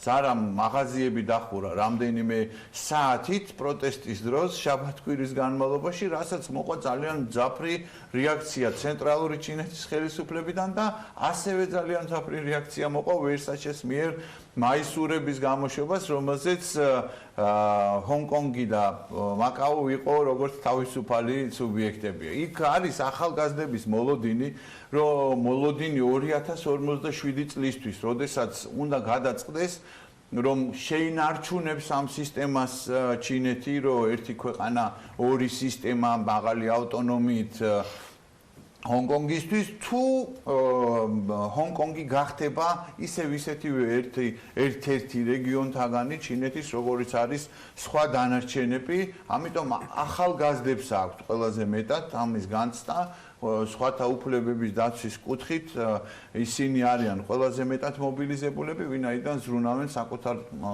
მომავლებზე და საკუთარ ქვეყნის საკუთარი, ესე ვთქვათ, ჰონკონგის ავტონომიაზე და იმ პირობებზე, რომელიც აქამდე იყო შექმნილი ბიზნესის და ეკონომიკის განვითარების კუთხით. ეს, რა თქმა უნდა, ძალიან ჩახლართულია ეს პროცესები საპროტესტო პროცესებზე შეიძლება კიდევ ვისაუბროს კაცმა ეს ეხება ეკვადორს, სადაც რეალურად ძალიან ძიმე მდგომარეობაა და არის მსხვერპლი, ისევე როგორც ერაყში, დაუბრუნდეთ ერთი წამი ზუსტად, არის ასევე მსხვერპლი.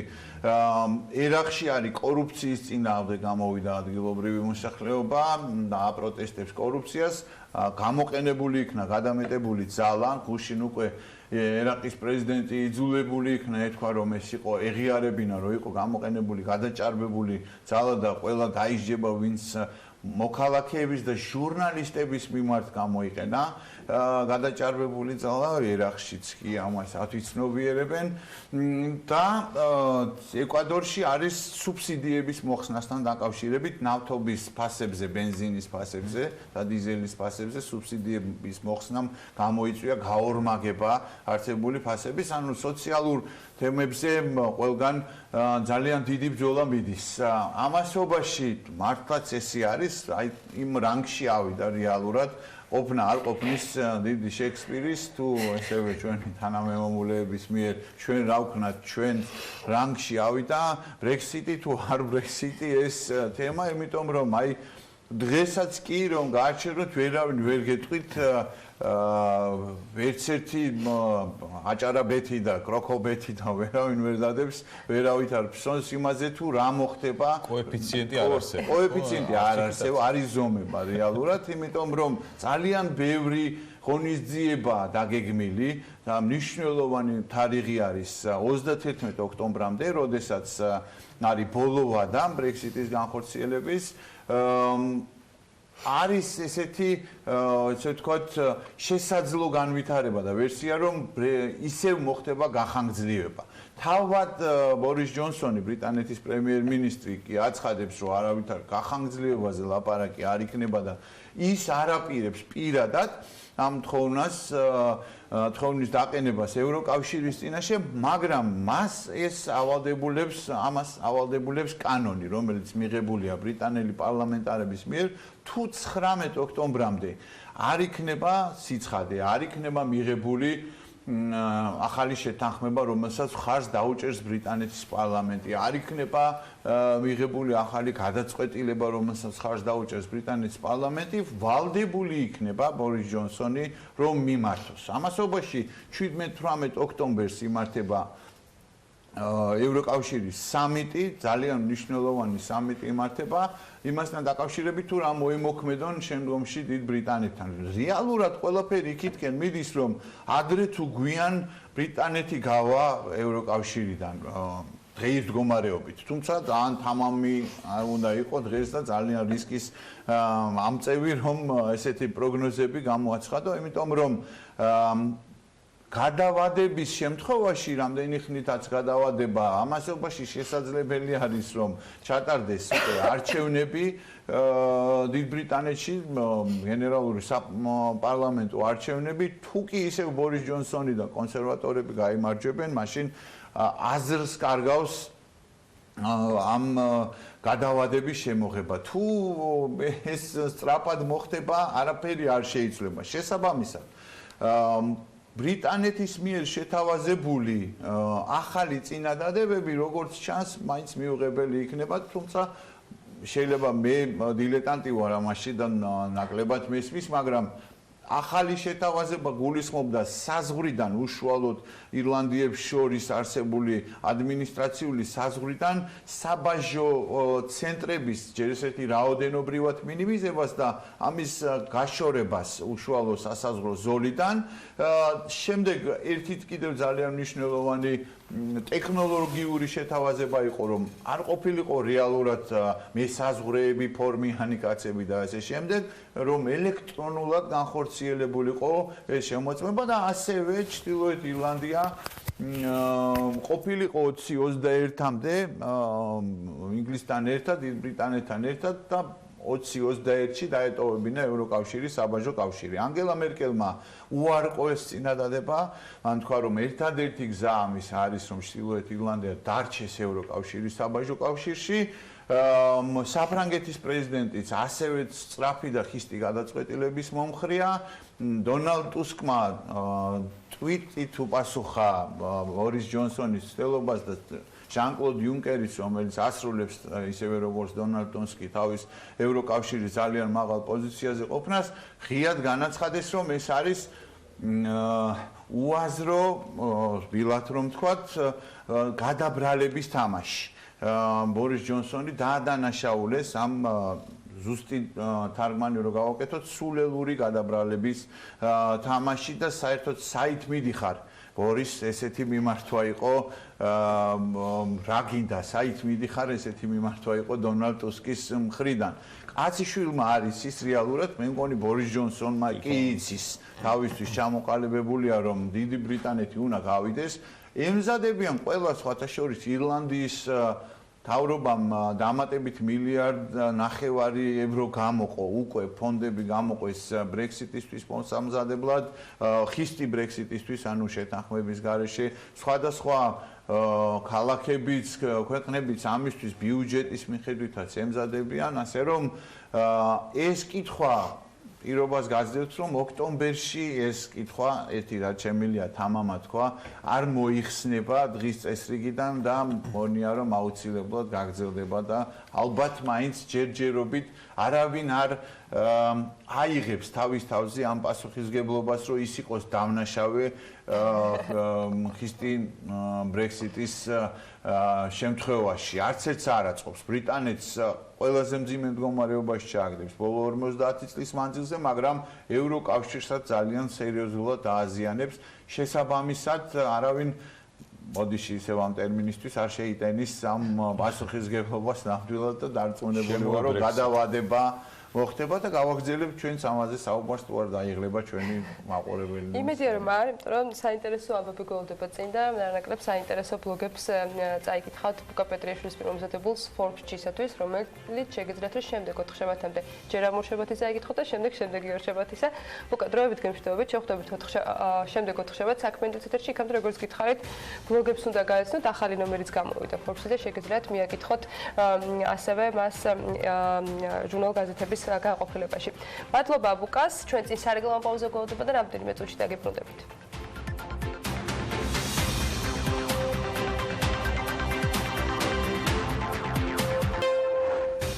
საქართველოს რკინიგზა არააუდირებული მონაცემები გამოაქვეყნა, რომლის მიხედვითაც კომპანიის შემოსავლები 5.7%-ით არის გაზრდილი და 85 მილიონ 100.000 დოლარს მიაღწია, რაც როგორც რკინიგზა განმარტავს, სატვირთო ტრაფიკმა მოახერხა. რკინიგზის ინფორმაციითვე საოპერაციო დანახარჯები, რომელიც ერთად ლარშია დენომინირებული, 14.8%-ით შემცირდა და 65 მილიონ 200.000 დოლარს შეადგენს.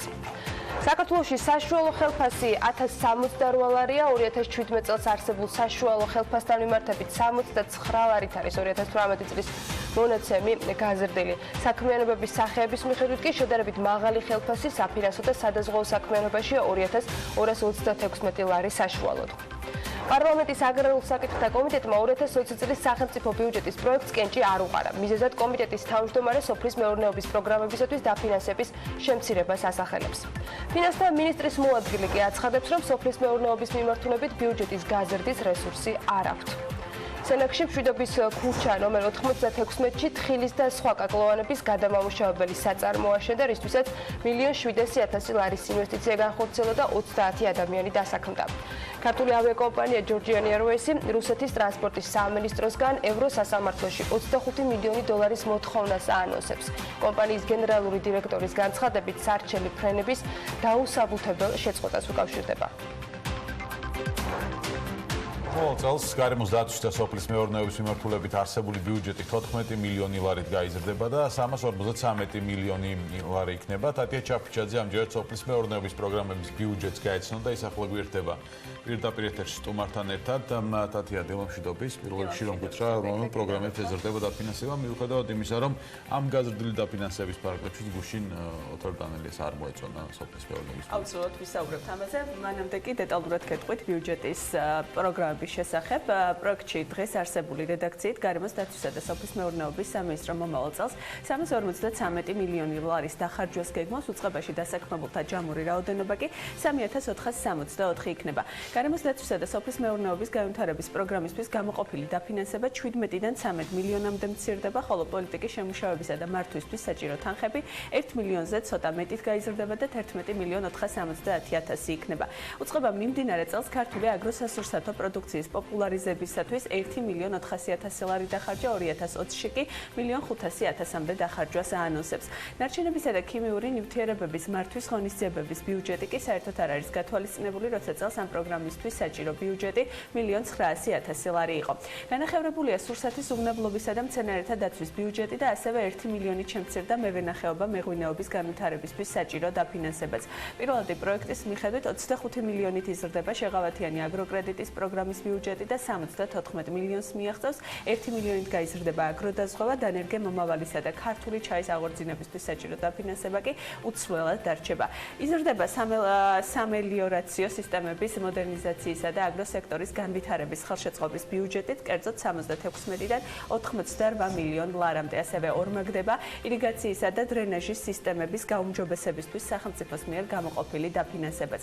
სოფლის მეურნეობის მოდერნიზაციის ბაზარზე წვდომისა და მდგრადობის პროექტის ბიუჯეტი 12-დან 8 მილიონამდე შემცირდება და ასევე მომავალი წლის ბიუჯეტში წლევანდელისგან განსხვავებით 4 მილიონია გათვალისწინებული მერძევეობის დარგის მოდერნიზაციისა და ბაზარზე წვდომის პროგრამისთვისაც.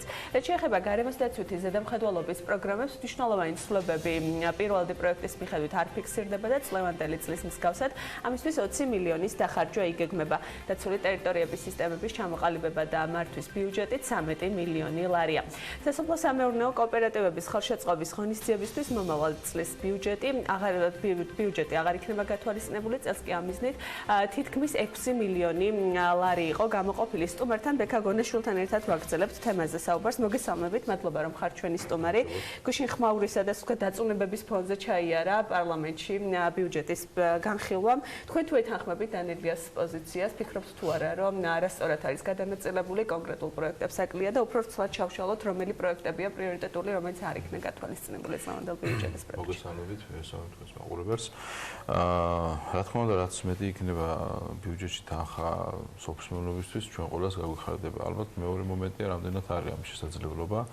თუმცა იმ კომპონენტი, რომელმაც ძირითადად უნებათაღელვა გამოიწვია, ერთი ამას უნდა გავითვალისწინოთ, რომ წელს მე რამდენადაც მაქვს ინფორმაცია, წელს ეს პროექტი დაგეგმილი იყო, ანუ საუბარია კომბაინების და მოსავლის ამოღების ტექნიკის, ასე ვთქვათ, დაფინანსებაზე, რომელიც თავდაპირველად ასე იყო გათვალისწინებული, თუ სწორად მას იყო 4 მილიონი იყო მაგისთვის გამოყოფილი, თუმცა საბოლოოდ მოხდა ისე, რომ გადაწყდა, რომ ყველანაირი ტექნიკა უნდა დაფინანსებულიყო და რა დროსაც დაღალს 25 მილიონამდე განაცხადი შევიდა. მხოლოდ 15 მილიონზე იყო მოთხოვნა გუშინდანელიამ განაცხადა, მხოლოდ 5 მილიონია გათვალისწინებული. ანუ საუბარია იმაზე, რომ წელს რამდენი შევიდა, ანუ 4 მილიონი იყო თანხა გამოყოფილი, 25-მდე შევიდა. აქედან გამომდინარე, სადაც 20 მილიონის ფარგლებში დარჩა, ასე ვთქვათ, დაუკმაყოფილებელი. უბრალოდ კიდე მოხდა 3 მილიონის გამოძებნა თუ რა, თუ სწორად მახსოვს და ჩათვალოთ, რომ სადაც დღეის მდგომარეობით 15-16-17 მილიონი დაახლოებით საჭიროა იმისთვის, რომ თუნდაც ის განაცხადები, რომელიც იყო შემოსული, სანამ შეწყდებოდა პროგრამული განაცხადების მიღება, სახელმწიფოს დაეფინანსებინა. ეხლა ამ პროგრამის და რამდენად ჩემს გეტყვით, რა თქმა უნდა, კი ბატონო, ძალიან გამართლებული და სწორად მიმაჩნია ხელშეწყობა მოსავლის ამღები ტექნიკის დაფინანსებაში. იმიტომ რომ ზოგადად სოფლიოში ღირს ეს ტექნიკა განსაკუთრებით სპეცტექნიკა არის, რომელიც ღირს ძვირი და ქვეყანა თუ კარგად გაიხსენებთ, რამდენიმე წლის წინაც იყო შემთხვევა, რომ აზერბაიჯანიდან გადმოვიდა ტექნიკა მოსავლის ასაღებად კომბაინები. არა მხოლოდ ამ თქვათ ხორბლის მოსავლის ასაღები კომბაინებზე აქ საუბარი, არამედ სხვა თქვათ ჩვენ გვინდა კაკალოვანი კულტურების განვითარება, არსებობს სპეციალური კომბაინები და მოსავლის ასაღების საშუალებები, რომელიც საკმაოდ ძვირი ჯდება და ჩემი აზრით აქ სახელმწიფოს ჩართულობა და თქვათ დახმარება ძალიან კარგი იქნება. მაგრამ მეორე მომენტი, როცა სასოფლო სამეურნეო ტექნიკა ყველაფერზე გავავრცელოთ, მე მაინდამაინც არ მგონია სწორი, იმიტომ რომ არსებობს მეორე პროექტი, ეს არის თუნდაც აგროლიზინგი, რომელიც ასევე ამ ბიუჯეტშიც არის გათვალისწინებული, არსებობს აგროკრედიტი, ზოგადად ის სუბსიდირებას აკეთებს სახელმწიფო 11%-ის საბანკო კრედიტის. აქედან გამომდინარე, შესაძლებელი არის ძალიან კარგად მაგ პროდუქტების გამოყენება ისედაც ჩვეულებრივ სასოფლო სამეურნეო ტექნიკას.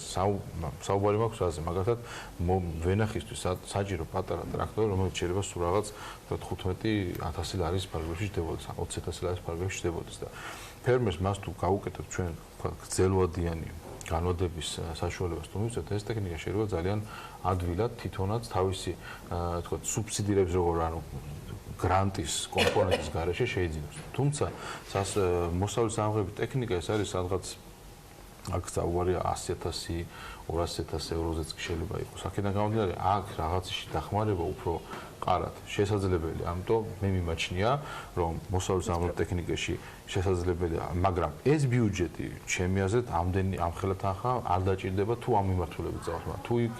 თუ ვიტყვით იმას, რომ აუცილებლად უნდა დაფინანსდეს ყველანაირი ტექნიკა, როგორც ეს წინა წელს მოხდა, ხო? უბრალოდ ამ წელს მიმდინარე წელს მოხდა, ჩემი აზრით, მაშინ რა თქმა უნდა ბიუჯეტს ფული არ ეყოფა და მაშინ ეს თანხა გასაცდელი არის. ხო, როგორც ეს ბიუჯეტს ფული არასდროს არ არის საკმარისი ყველა პროგრამის დასაფინანსებლად. მაგრამ ერთი რაღაცა კიდე ეფექტიანობა აი ეფექტიანობაზე გითხარით ზუსტად დანერგე მომავალის ხა ძალიან ხშირად მოძრაობ და ძალიან ბევრს დავდივარ და მე შემიძლია თქვა რომ დანერგე მომავალს ზოგადად ძალიან კარგი პროდუქტი არის, პროექტი არის, როგორც ასე წასახალისებად, მაგრამ აქვს ძალიან დიდი ნაკლოვანება. ერთ-ერთი ნაკლოვანება ეს არის ის, რომ სანერგე მეურნეობის დაფინანსებები მოხდა, 150,000 ლარი იყო თუ რას გამოყოფილი და ეს სანერგე მეურნეობები არ არის. ანუ ჩვენ ვთქვათ ყველაფერი ის რაც როგორც არის, ხო? რეალურად ძალიან ბევრი დაავადებული, ვთქვათ, ენერგი გავრცელდა, რომელმაც სხვადასხვა დაავადება ერთი მიზნე გადაიტანა მეორეში. ამის კონტროლია საჭირო. თვითონ ძალიან ბევრი პროექტი ვიცით, ანუ ასე ვთქვათ, დანერგემომავალით გაკეთებული, რომელიც გახმა და ანუ მოულელობის, ანუ არსებობს ერთია, რომ სახელმწიფო კარგი რაღაცას ცენტრალიზებულად აკეთებს, მეორე მომენტი არის ამისი პრაქტიკაში როგორ განხორციელდება. და აქვს თუ არა მას სხვა ხელშემშლელი ან ხელშემწყობი ფაქტორები, ხო? აქედან გამომდინარე, ის უნდა დაგეგმილი იყო. ჩემი აზრით, უნდა მოხდეს ზუსტად დანერგემომავალის, თქვათ, უფრო დახვეწა და გადასხვანაირება. უნდა სხვადასხვა აგროპროდუქტებისაც, პროექტებისაც, რომელიც არის. თუმცა თვითონ იდეაში ეს ძალიან კარგი და ამან ბევრი შედეგი მოიტანა. ფაქტია რა, იმიტომ რომ ძალიან ბევრი, თქვათ, იგივე კაკლოვანი სცენარები გაშენდა. ძალიან ბევრი ხეხილის ბაღები გაშენდა, ინტენსიური ხეხილის ბაღები გაშენდა და ასე შემდეგ. ანუ ეს ზოგადად ძალიან კარგია, მაგრამ მეორე მომენტია, რომ ეს დახარჯული თანხა უნდა იყოს რაც შეიძლება მაქსიმუმად ეფექტური. ვერავინ ვერ იტყვის მაგას, რომ 100% ეს დახარჯული თანხა იქნება ეფექტური. ეს მსოფლიოში ეგეთი რამე არ არსებობს, მაგრამ ჩვენ უნდა ვეცადოთ, რომ მაქსიმალურად ეს თანხა იყოს მაქსიმალურად სწორად ათვისებული. თუმცა კიდევ ერთხელ ვიძახი რა, თვითონ დანერგო მომავალი მე პირადად მიმაჩნია, რომ ძალიან კარგი პროექტი. მithქვენ იმისა, რომ მე პირადად არ მისარგებლე, იმიტომ რომ სხვა მმართველობთ მუშაობდა. რომელი არ არის კარგი პროექტი, რომელი არ უნდა ყოფილიყო, არ უნდა მოხვედრილიყო, თქვენც გაიცანით ბიუჯეტის პირველად პროექტს და რომელი იყო, რომელზეც ისურვებდით დღევანდელსკებად ან იცით რა არის, არ უნდა მოხვედრილიყო, ვერ ვიტყვით, იმიტომ რომ მაგალითად მე პირადად აი ქართული ჩაისთვის არის გამოყოფილი. იცით რა არის, ქართულ ჩაიზეც ახლა გეტყვით რა, ჩემი პირადი აზრი არის, რომ ქართულ ჩაიზე შეიძლება რაღაცა ვთქვათ ვარსკვლავებს ვერ წყვიტოს, მაგრამ ვიღაცისთვის ეს არის რაღაცა შემოსავლის წყარო, ხო? კი ბატონო, მაგრამ მე პირადად უფრო მეტ თანხას დავხარჯავდი კარგი და სწორად დაგეგმილი ესე ვთქვათ მარკეტინგული კვლევისთვის, რომ ღირს ჩაის კულტურის ასე ვთქვათ ფორსირება თუ იგივე ნიადაგის შეგვიძლია სხვა კულტურა მოვიყვანოთ, რომელსაც უფრო მეტი პერსპექტივა აქვს. იგივე ჩაის ნიადაგის ყველაზე კარგი გამომყენებელი არის ლურჯი მოცვი. ხო, მაგრამ ყველა ხომ მთელ საქართველოს ლურჯ მოცვს ვერ გააცნობს, ხო? ანუ ამას სჭირდება დიდი სერიოზული კვლევა. მე თანხას დავხარჯავდი პირადად, მე უფრო მეტად ასეთი კვლევის, რომ დაიდოს კვლევა და უთხრათ, თუნდაც იმ ფერმერს, რომელიც დღეს არის ჩაიზე და დამოკიდებული, ჩამოკიდებული ჩაიდან რაღაც შემოსავლის მიღებაზე, უთხრათ, რომ ხვალე-ხვალზევით შენ გაქვს უკეთესი პერსპექტივა და მოდი ამაში დავხარჯოთ ფული და ამაში დაგეხმარები. ჩემეთ ეს ყველაზე სწორი იქნება. მაგრამ ეხლა ამას იქვე უნდა ითქვას ისიც, რომ მაგალითად მელიორაციის საკითხში, როცა თანხა ბიუჯეტი გაზრდილია, მე აი ყველანაირ პროექტს მირჩევნია, ამას პირდაპირ ყოველთვის ვიძახი, რომ რაც შეიძლება მეტი თანხა ჩაიდოს და გასარწყავდეს რაც შეიძლება მეტი ტერიტორია. ეს გაცილებით დიდი ინვესტიცია არის და გაცილებით სწორი ინვესტიცია არის კიდე ვიდრე სხვა დანარჩენი მთელი სხვა პროექტები. არც იმ რა თქმა უნდა ისინი ძალიან მნიშვნელოვანია, მაგრამ მელიორაციით ჩვენ შეგვიძლია გაცილებით მეტად გარანტირებული მოსავლის მიღების საშუალება მივცეთ ფერმერებს, გაზრდილი მოსავლის საშუალება მივცეთ, რა დროსაც არც საბანკო სექტორს, არც მიკროსაფინანსო სექტორს და ამ შემდეგ არ გაუჭირდება დაფინანსების შესვლა და თანხის ესე ვთქვათ გამოყოფა.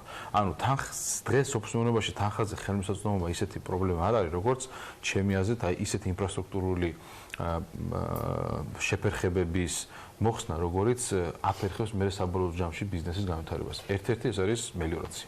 და შეღავათიან აგროკრედიტებს მინდა ასე რომ ვკითხოთ, იზრდება მისი ბიუჯეტი 25 მილიონი, ჯამში 74 მილიონია გათვალისწინებული 2020 წელს. ამ პროგრამას როგორ აფასებთ დღემდე, რამდენად დადოის შედეგი რაც ჰქონდა და ეფექტურობა როგორ? იცით რა არის, ალბათ ეს არის ერთ-ერთი ყველაზე ისეთი პროექტი, რომელიც შეიძლება იგამათო რამდენად კარგი, რამდენად ცუდია, მაგრამ ძალიან საკმაოდ არასწორად იყო ჩემი აზრით სულ თავიდან ამ პროექტის ეს პროექტი დაგეგმილი, როცა აფინანსებდა საბრუნავ საშუალებას, როგორც ესეთი აი თქვა სხვარი შეგეძინა და იძახი რომ გავამბრავლო.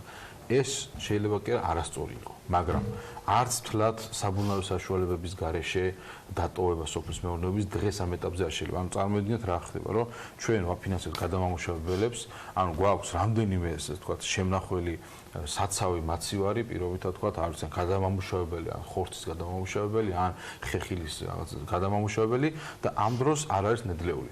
ძალიან ბევრი შემილია გითხრათ, ვთქვათ, მაცივარი, რომელიც იმის მაგივრად რომ სყიდულობდა საქართველოში ნედლეულს, ვთქვათ, იგივე ჟოლო იქნება, მაყვალი იქნება და შემდეგ შემოაქვს ვთქვათ თურქეთთან ამ შემდეგ და ის ინახავს აქ და მერე ყიდის.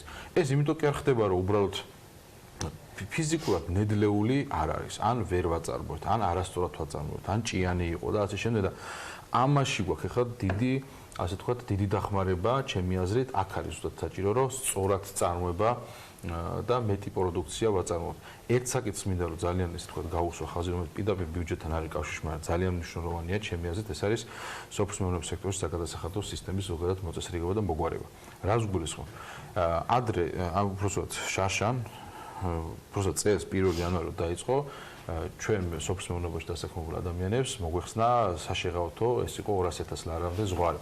რომელიც დღემდღიათ არის ეს საკითხი და მიმაჩნია არასწორია, იმიტომ რომ ძალიან მარტივად შეგვიძლია თქვა.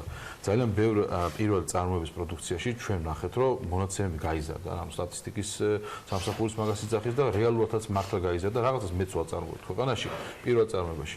მაგრამ თქვენ თუ ყურადღებას მიაქცევთ, სოფლის მეურნეობის სექტორში დასაქმებული ადამიანების რაოდენობა და ხელფასებიც კი შემცირდა. ის კი არ არის უბრალოდ ვიღაცებმა თავი დაანებეს, არა.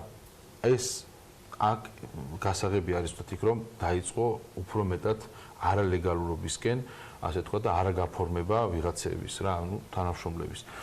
ამას იმიტომ ვიძახით, რომ ჩვენი აზრით სწორი იქნება თუ ქვეყანაში ესეთი შეზღუდვები მოიხსნება და პირიქით გამოვაჩინოთ, რაც შეიძლება დიდი მეურნეობები იყოს, რაც შეიძლება მეტი მეურნეობა იყოს, რაც შეიძლება დიდი ბრუნვებიც ჰქონდეს, რომელსაც უფრო მეტი ადამიანის დასაქმება შეუძლია, იმიტომ რომ სახელმწიფოსაც ეხლა თქვენ როცა აი საუბრობთ ბიუჯეტზე რაღაცა ეფექტური იყო თუ არ იყო ეფექტური სტატისტიკური მონაცემები ჩვენ არ აქვს სწორი. რეალურად ადამიანები თუ მალავენ, ანუ წარმოიდგინეთ ქარხანა ავაშენე და ამ ქარხანაში რა ვაწარმოებ სიტყვაზე 100 ტონას, ვაფორმებ 10 ტონას. იმიტომ რომ გადასახადი არ გადავიხადო. და მოდი ამას ნუ გავაკეთოთ რა, ანუ შეიძლება ქარხანა ცუდი მაგალითია, მაგრამ თქვა ხორბალი მომყავს და გავალეგალოთ ეს ყველაფერი. და ამითი მეტი საშუალება გვექნება, რომ ჩვენ სწორი ანალიზი გავაკეთოთ. ბიუჯეტი სწორად დაიგეგმა, სწორად დაიხარჯა ეს ფული, თუ არ დაიხარჯა და რა პრიორიტეტი გვაქვს დასაფინანსებელი. მადლობა და ბოლოს მინდა გითხრათ, თქვენ რომ ყოფილიყავით გუშინ და ნელიას ადგილას დაიწონებდეთ თუ არა ბიუჯეტს, როგორ ფიქრობთ, რამდენად ღირდა გადადება თქვენი აზრით ხოლმე? პირადად ჩემი აზრს თუ გაინტერესებთ, შეიძლება კითხვები გამჩნიოდა, უბრალოდ აქ არის მეორე მომენტი რა. ფინანსთა სამინისტროსაც ალბათ აქვს თავისი არგუმენტები, იმიტომ რომ რახან არ მომისმენია მათი არგუმენტებიც, ხო? ძნელია რომ ეს თქვა, უბრალოდ ფიქრობ, რა თქმა უნდა, რაც შეიძლება მეტი დაფინანსება იყოს გამოყოფილი სოფლის მეურნეობისთვის, მაგრამ კიდევ ერთხელ ვიტყვი ამას, რომ ყველა მინდა რომ ძალიან კარგად იცოდეს. არავითარ შემთხვევაში პირდაპირ სუბსიდია არ არის კარგი სოფლის მეურნეობისთვის. აი რო საუბარი იმაზე რომ მაგალითად რამდენი ატამს მოიყვან იმდენი ლარი მე არა. ის მანკერიც საუბარია ზუსტად იმაზე რომ ან ვენახების ყურძენში რაღაც სუბსიდია და 70 თეთრი ცოტაა და რაღაცა ეს არ არის სწორი. ეს არ არის სწორი, მაგრამ სწორი დაფინანსება, მაგალითად ექსპორტის წახალისება, გამოფენებზე, რაც შეიძლება მეტი ბაზრები რომ მოვიძიოთ, ამის დაფინანსება, ამაში თუ ბიუჯეტი თუ არის დღეს 1 მილიონი და გახდება 20 ხოლოდ მარკეტინგის მიმართულებით. მარკეტინგი, იმიტომ რომ ამას შეუძლია თავის კალაპოტში ჩააყვენოს მერე თვითონ აქ ადგილზე წარმოებაც. რაც უფრო მეტი მოთხოვნა იქნება, რა თქმა უნდა, უფრო მეტი ადამიანი ეცდება რომ გაიტანოს და იქ ჩვენ უნდა გავაგებინოთ სოფლიოს, რომ მაგალითად საქართველოში ხა 2000 ჰექტარი მარტო ერთი ადამიანს აქვს გაშენებული ნუშის ბაღი და ხა იმის მარკეტინგისთვის შენ თუ ამაში მონაწილეობას მიიღებს ზოგადად ქვეყანა, ხო? ანუ არ არის აქ საუბარი ერთ ადამიანს რომ შეუძლია ფული დაახარჯოს რომ გამოფენაში მიიღოს მონაწილეობა, იმიტომ რომ მას კიდე მიბაძა ზოგს 20 ჰექტარი აქვს, ზოგს 15 აქვს, ზოგს 100 და საბოლოო ჯამში ეს დანერგე მომავალზე როცა საუბრობთ, ხო, კი, შეიქმნა ეს ნუშის ბაღი, მაგრამ ეხლა მოდი სად გავყიდოთ, იმიტომ რომ ბევრს შეიძლება ისეთმა შექმნა ეს ნუშის ბაღი ან ზეთისხილის ბაღი, რომელსაც არ აქვს გასაყიდების ბაზარი. აი ამაშია სწორი თუ ფულს მეც დავხარჯოთ. განცხადებებით ეს ყოველთვის ასე ვთქვათ, ჟღერდება ხოლმე, თუმცა ფაქტია, რომ სუბსიდირების ნაწილში მთავრობა ხშირად გადადის თავის სიტყვას და საბოლოო ჯამში ვიღებ ძალიან ბევრი რამის სუბსიდირებას. მადლობა ბატონ ბექას სტუმრობისთვის. ბექა გონიშვილი, მეცხვარეთა ასოციაციის ხელმძღვანელი იყო ჩვენი სტუმარი. მადლობა თეთიაშვილ და ჩვენ სტუმარ საინტერესო საუბრისათვის. ჩვენ ახლა აქცელოდენ ამ დის პროგნოზს უნდა გადავხედოთ და რეკლამის შემდეგ დაგებრუნდებით.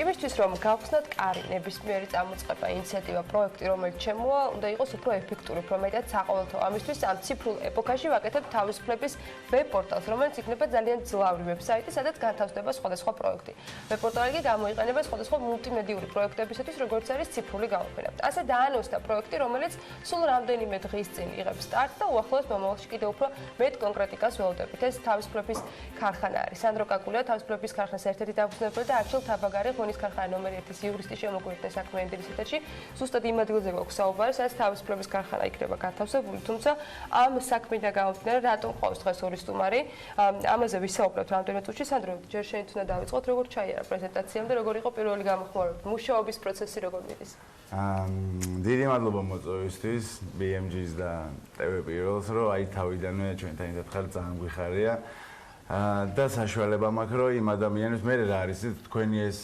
სიუჟეტები ძალიან კარგი ანუ ჩვენი საზოგადოებასთან ურთიერთობისთვის ძალიან გვადგება და ამიტომ მიხარია რომ დილა ეგეთი პოპულარული თან ბიზნესური არის საქმიანი.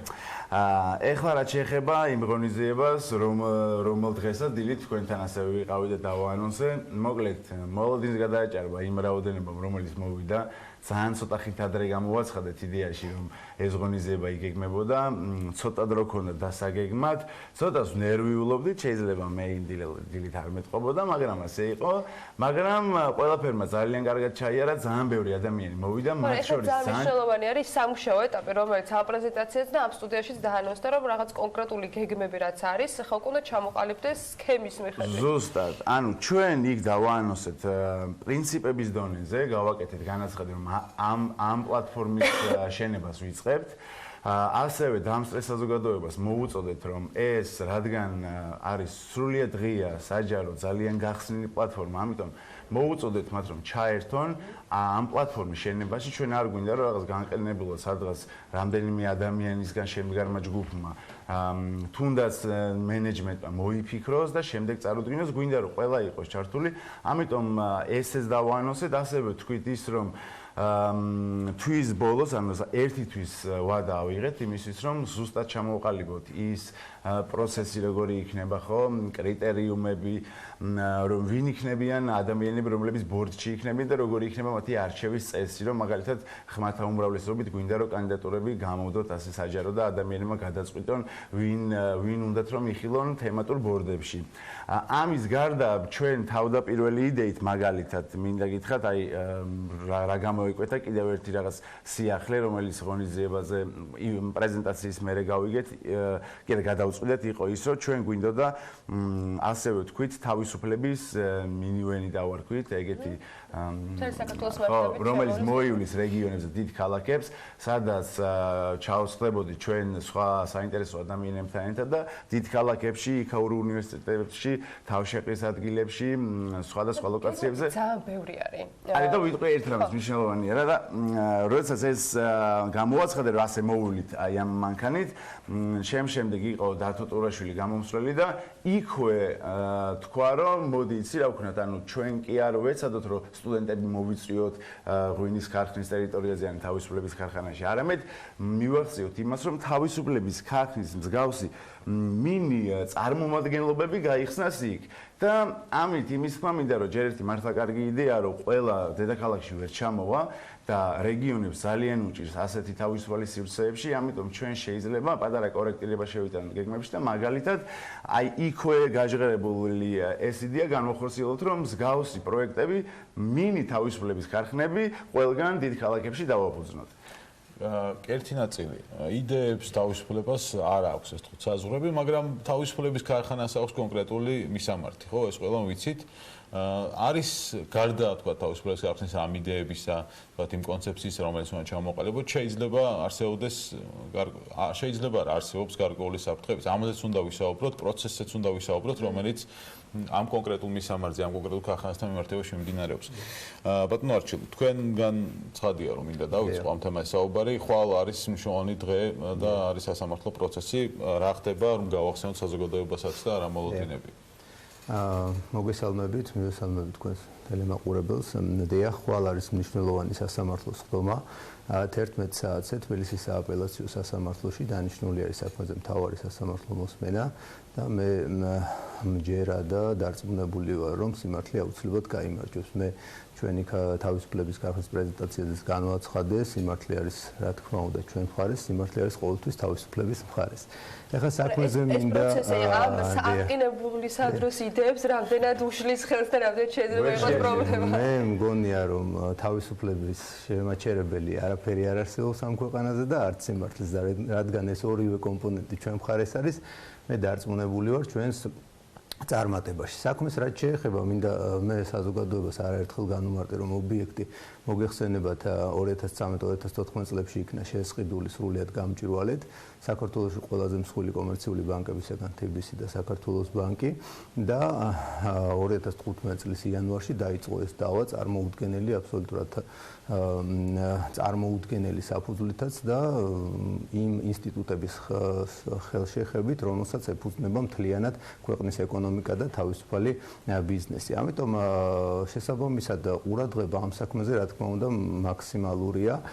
ჩვენ ჩავაყენეთ საქმის კურსში რა თქმა უნდა ყველა არასამთავრობო ორგანიზაცია, რომელიც დაკავებული არის ამ სფეროთი, ასევე საქმის კურსში არის დეტალურად ბიზნეს ომბუდსმენი გუშინ მან გააკეთა განცხადება და წინასწარმაზეც მათი წარმომადგენლები ესწრებოდნენ სასამართლო სხდომას და ხვალინდელ სასამართლო სხდომაზეც იქნებიან მათი წარმომადგენლები, რომ ეს საქმე იყოს მუდმივი მონიტორინგის ქვეშ. ასევე საქმის კურსში არის უკვე საელჩოებიც და მათაც გადაგზავნილი აქვს დეტალური ანგარიშები ამ საქმის შესახებ. ეხლა ძალიან მნიშვნელოვანი რა მინდა რომ საზოგადოებას განუცხადო. ამ საქმეში უკვე ჩაერთო აკადემიური წრეების წარმომადგენლები, თბილისის სახელმწიფო უნივერსიტეტის იურიდიული ფაკულტეტის პროფესორა მოამზადა აკადემიური ნაშრომი, შეიძლება ითქვას, მთლიანად გაანალიზებულია ეს საქმე, ეს 80 გვერდიანი დასკვნა და ერთმნიშვნელოვნად გამოტანილია დასკვნა, რომ ამ სარჩელს არანაირი პერსპექტივა არ გააჩნია. აქვე მინდა საზოგადოებას მე გუშინაც მქონდა ამ თემებზე საუბარი უთხრა, რომ ჩვენ მოვიპოვეთ უკვე მნიშვნელოვანი მტკიცებულებები, რომელიც ადასტურებს, რომ სარჩელი მთლიანად აგებულია ტყუილზე. ეს ძალიან მნიშვნელოვანი მოცემულობაა. იმისათვის, რომ ამ ფაქტის შესახებ უფრო ესე ვთქვათ საზოგადოებამ იცოდეს და გააცნობიეროს, რას ეფუძნება მათი ტყუილი და გამოაშკარავება ამ ფაქტში, მე მინდა ორი სიტყვით შევეხო, რას ეფუძნება სარჩელი და ნათელი გახდება ყველაფერი. ესე იგი 2015 წელს დაწყებული დავა ეფუძნება ასეთ მარტივ მოცემულობას, რომ სავანე ღვინის ქარხანა, რომელიც დაობს, აღნიშნავს სარჩელში, რომ მათ 2004 წელს ქონება დაკარგეს გიორგი მგალუბლიშვილის მიერ ჩადენილი დანაშაულის გამო, რომ მან მიითვისა ეს ქონება. 2013 წელს ირკვევა დამოუკიდებელი ჟურნალისტური გამოძიების ფარგლებში გამოქვეყნდა განაჩენი და სავანეს კრების ოქმი, რომელიც ჩვენთვის იყო მიუწვდომელი, იმიტომ რომ ეს არის სისხლის სამართლის წარმოება. ირკვევა, რომ 2013 წელს სავანემ მიმართა სასამართლოს, სისხლის სამართლის სასამართლოს წარუდგინა საკუთარი კრების ოქმი და განაცხადა, რომ გიორგი გალუბლიშვილს არ მიუტაცებია, არ მიუთვისებია ეს ქონება და ის არ მიიჩნევს თავს დაზარალებულად. ანუ ის ვერსია, რომელიც მას ჰქონდა განცხადებული სამოქალაქო სასამართლოში 2015 წელს, თავად ჰქონდა, ასე ვთქვათ, უარყოფილი 2013 წელს. მოგეხსენებათ ხო აი დროის ეს ფაქტორი. ნაიდან როიტყვი ამ ტყუილში ჩვენ ვამხილეთ, ეს მტკიცებულებები წარდგენილია უკვე სასამართლოში და ჩვენ მოველით სასამართლოსგან, რომ ხვალ დასრულდება ეს აბსურდული სამართლებრივი დავა, რომელიც უკვე წლების მანძილზე ჩამოკიდებულია ჩვენს თავზე და აფერხებს ჩვენ ჩვენ მოვითხოვთ, რომ ეს საქმე დასრულდეს რაც შეიძლება მალე, იმიტომ რომ საქმე აბსოლუტურად გავლილია ყველა ინსტანცია. თქვენ მოგეხსენებათ, რომ პირველი ორი ინსტანციაში ჩვენ ეს საქმე წარმატებით დავასრულეთ, უდენას სასამართლომ ის შეკითხვების ფორმატში დააბრუნა. ამიტომ ყველანაირი, ესე ვთქვათ, იურიდიული თუ ყველანაირი ლოგიკით უნდა დასრულდეს. ხო, როგორ იქნება ხოლმე გაწყვეტილება, მაგრამ ფაქტია, რომ ნებისმიერ გადაწყვეტილების მიუხედავად თავისუფლების ქარხანა აპირებს, რომ იმუშაოს. თქვენ აპირებთ თუ არა რაიმე ფორმით იყოთ, მათ შორის ბორჩი წარმოუდგენლები, გარდა რა თქმა უნდა იმ სხვა საქმეებისა, რომელიც გაბარეთ. კი, რა თქმა უნდა, იმიტომ რომ ჩვენი პროფესიის საფუძველის არის თავისუფლება. თავისუფალი სახელმწიფო, თავისუფალი ინსტიტუციების გარეშე არ არსებობს. მე ვთქვი ჩემს სიტყვაში, როდესაც ამ საკითხს შევეხე და ყველა ახალგაზრდას ან ყველა ადამიანს, რომელიც ამ იდეებით არის შეპყრობილი, რა თქმა უნდა ჩვენ ვეპატიჟებთ და მათ შორის ყველა იმ პიროვნებასაც, ვისაც გააჩნია თუნდაც სამართლებრივი პრობლემა თავისუფლების კუთხით, ჩვენ მზად ვართ, რომ გავუწიოთ დახმარება და ჩვენი პრაქტიკა გაუზიაროთ. კი, აი ამ მე რომ მივედი, მე ხო არ ვიცოდი რა ბოლომდე ეს პრობლემა რომელიც იყო, ეს დამხვდა.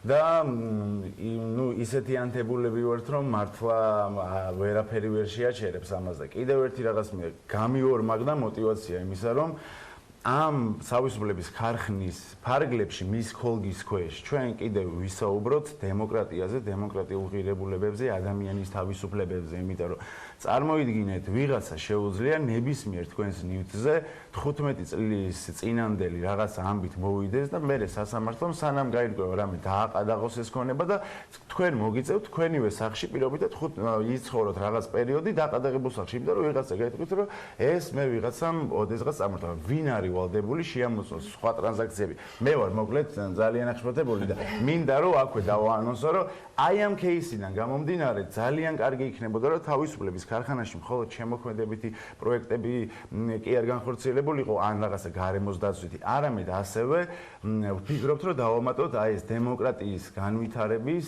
მიმართულება შესაბამისად შეიქმნება სავარაუდო თემატური ბორდი, რომელიც აი ადამიანის უფლებებზე და დემოკრატიის თემატური ბორდი, სადაც ადამიანებს შეეძლებათ ამ ტიპის პრობლემებზე ისაუბრონ. კონკრეტულ кейსებში. რა თქმა უნდა. თავისუფლებასთან დაკავშირებით მე მგონია რომ სამართლებრივ ნაწილს ისაც ვერ აცდებოდით და თვის ბოლოს ველოდებით უკვე კონკრეტულ პროექტებს, სანდრო თქვა ესე მარტივად ვერ შეევლეს ეს ამბავი, მხოლოდ ანონსებით, უკვე კონკრეტიკას და ბორდის წევრების ვინაობას ველოდებით საქმიანი დილის ეთერში. წარმატებას გისურვებთ, მადლობა იმისთვის რომ იყავით ჩვენთან ერთად. სანდრო გაკულია თავისუფლების ქარხნის ერთ-ერთი დამფუძნებელი და არჩილ თაბაკარი ღვინის ქარხანა ნომერი 1-ის იურისტი იყო ჩვენთან ერთად. მათთან ერთად უნდა დაგემშვიდობოთ საქმიანი დილის ეთერიდან წინ საქმის კურსის გამოშვებები გელოდებათ, რომელსაც ბექა ბაციკაძე წარუწყობა. რა თქმა უნდა, მუდმივად განახლებადი ამბები BM-წერტილით და ხვალ დილით შევხვდებით ერთმანეთს ისევ ტელეპირველზე დილის 8-ზე. მეტ დღეს გისურვებთ.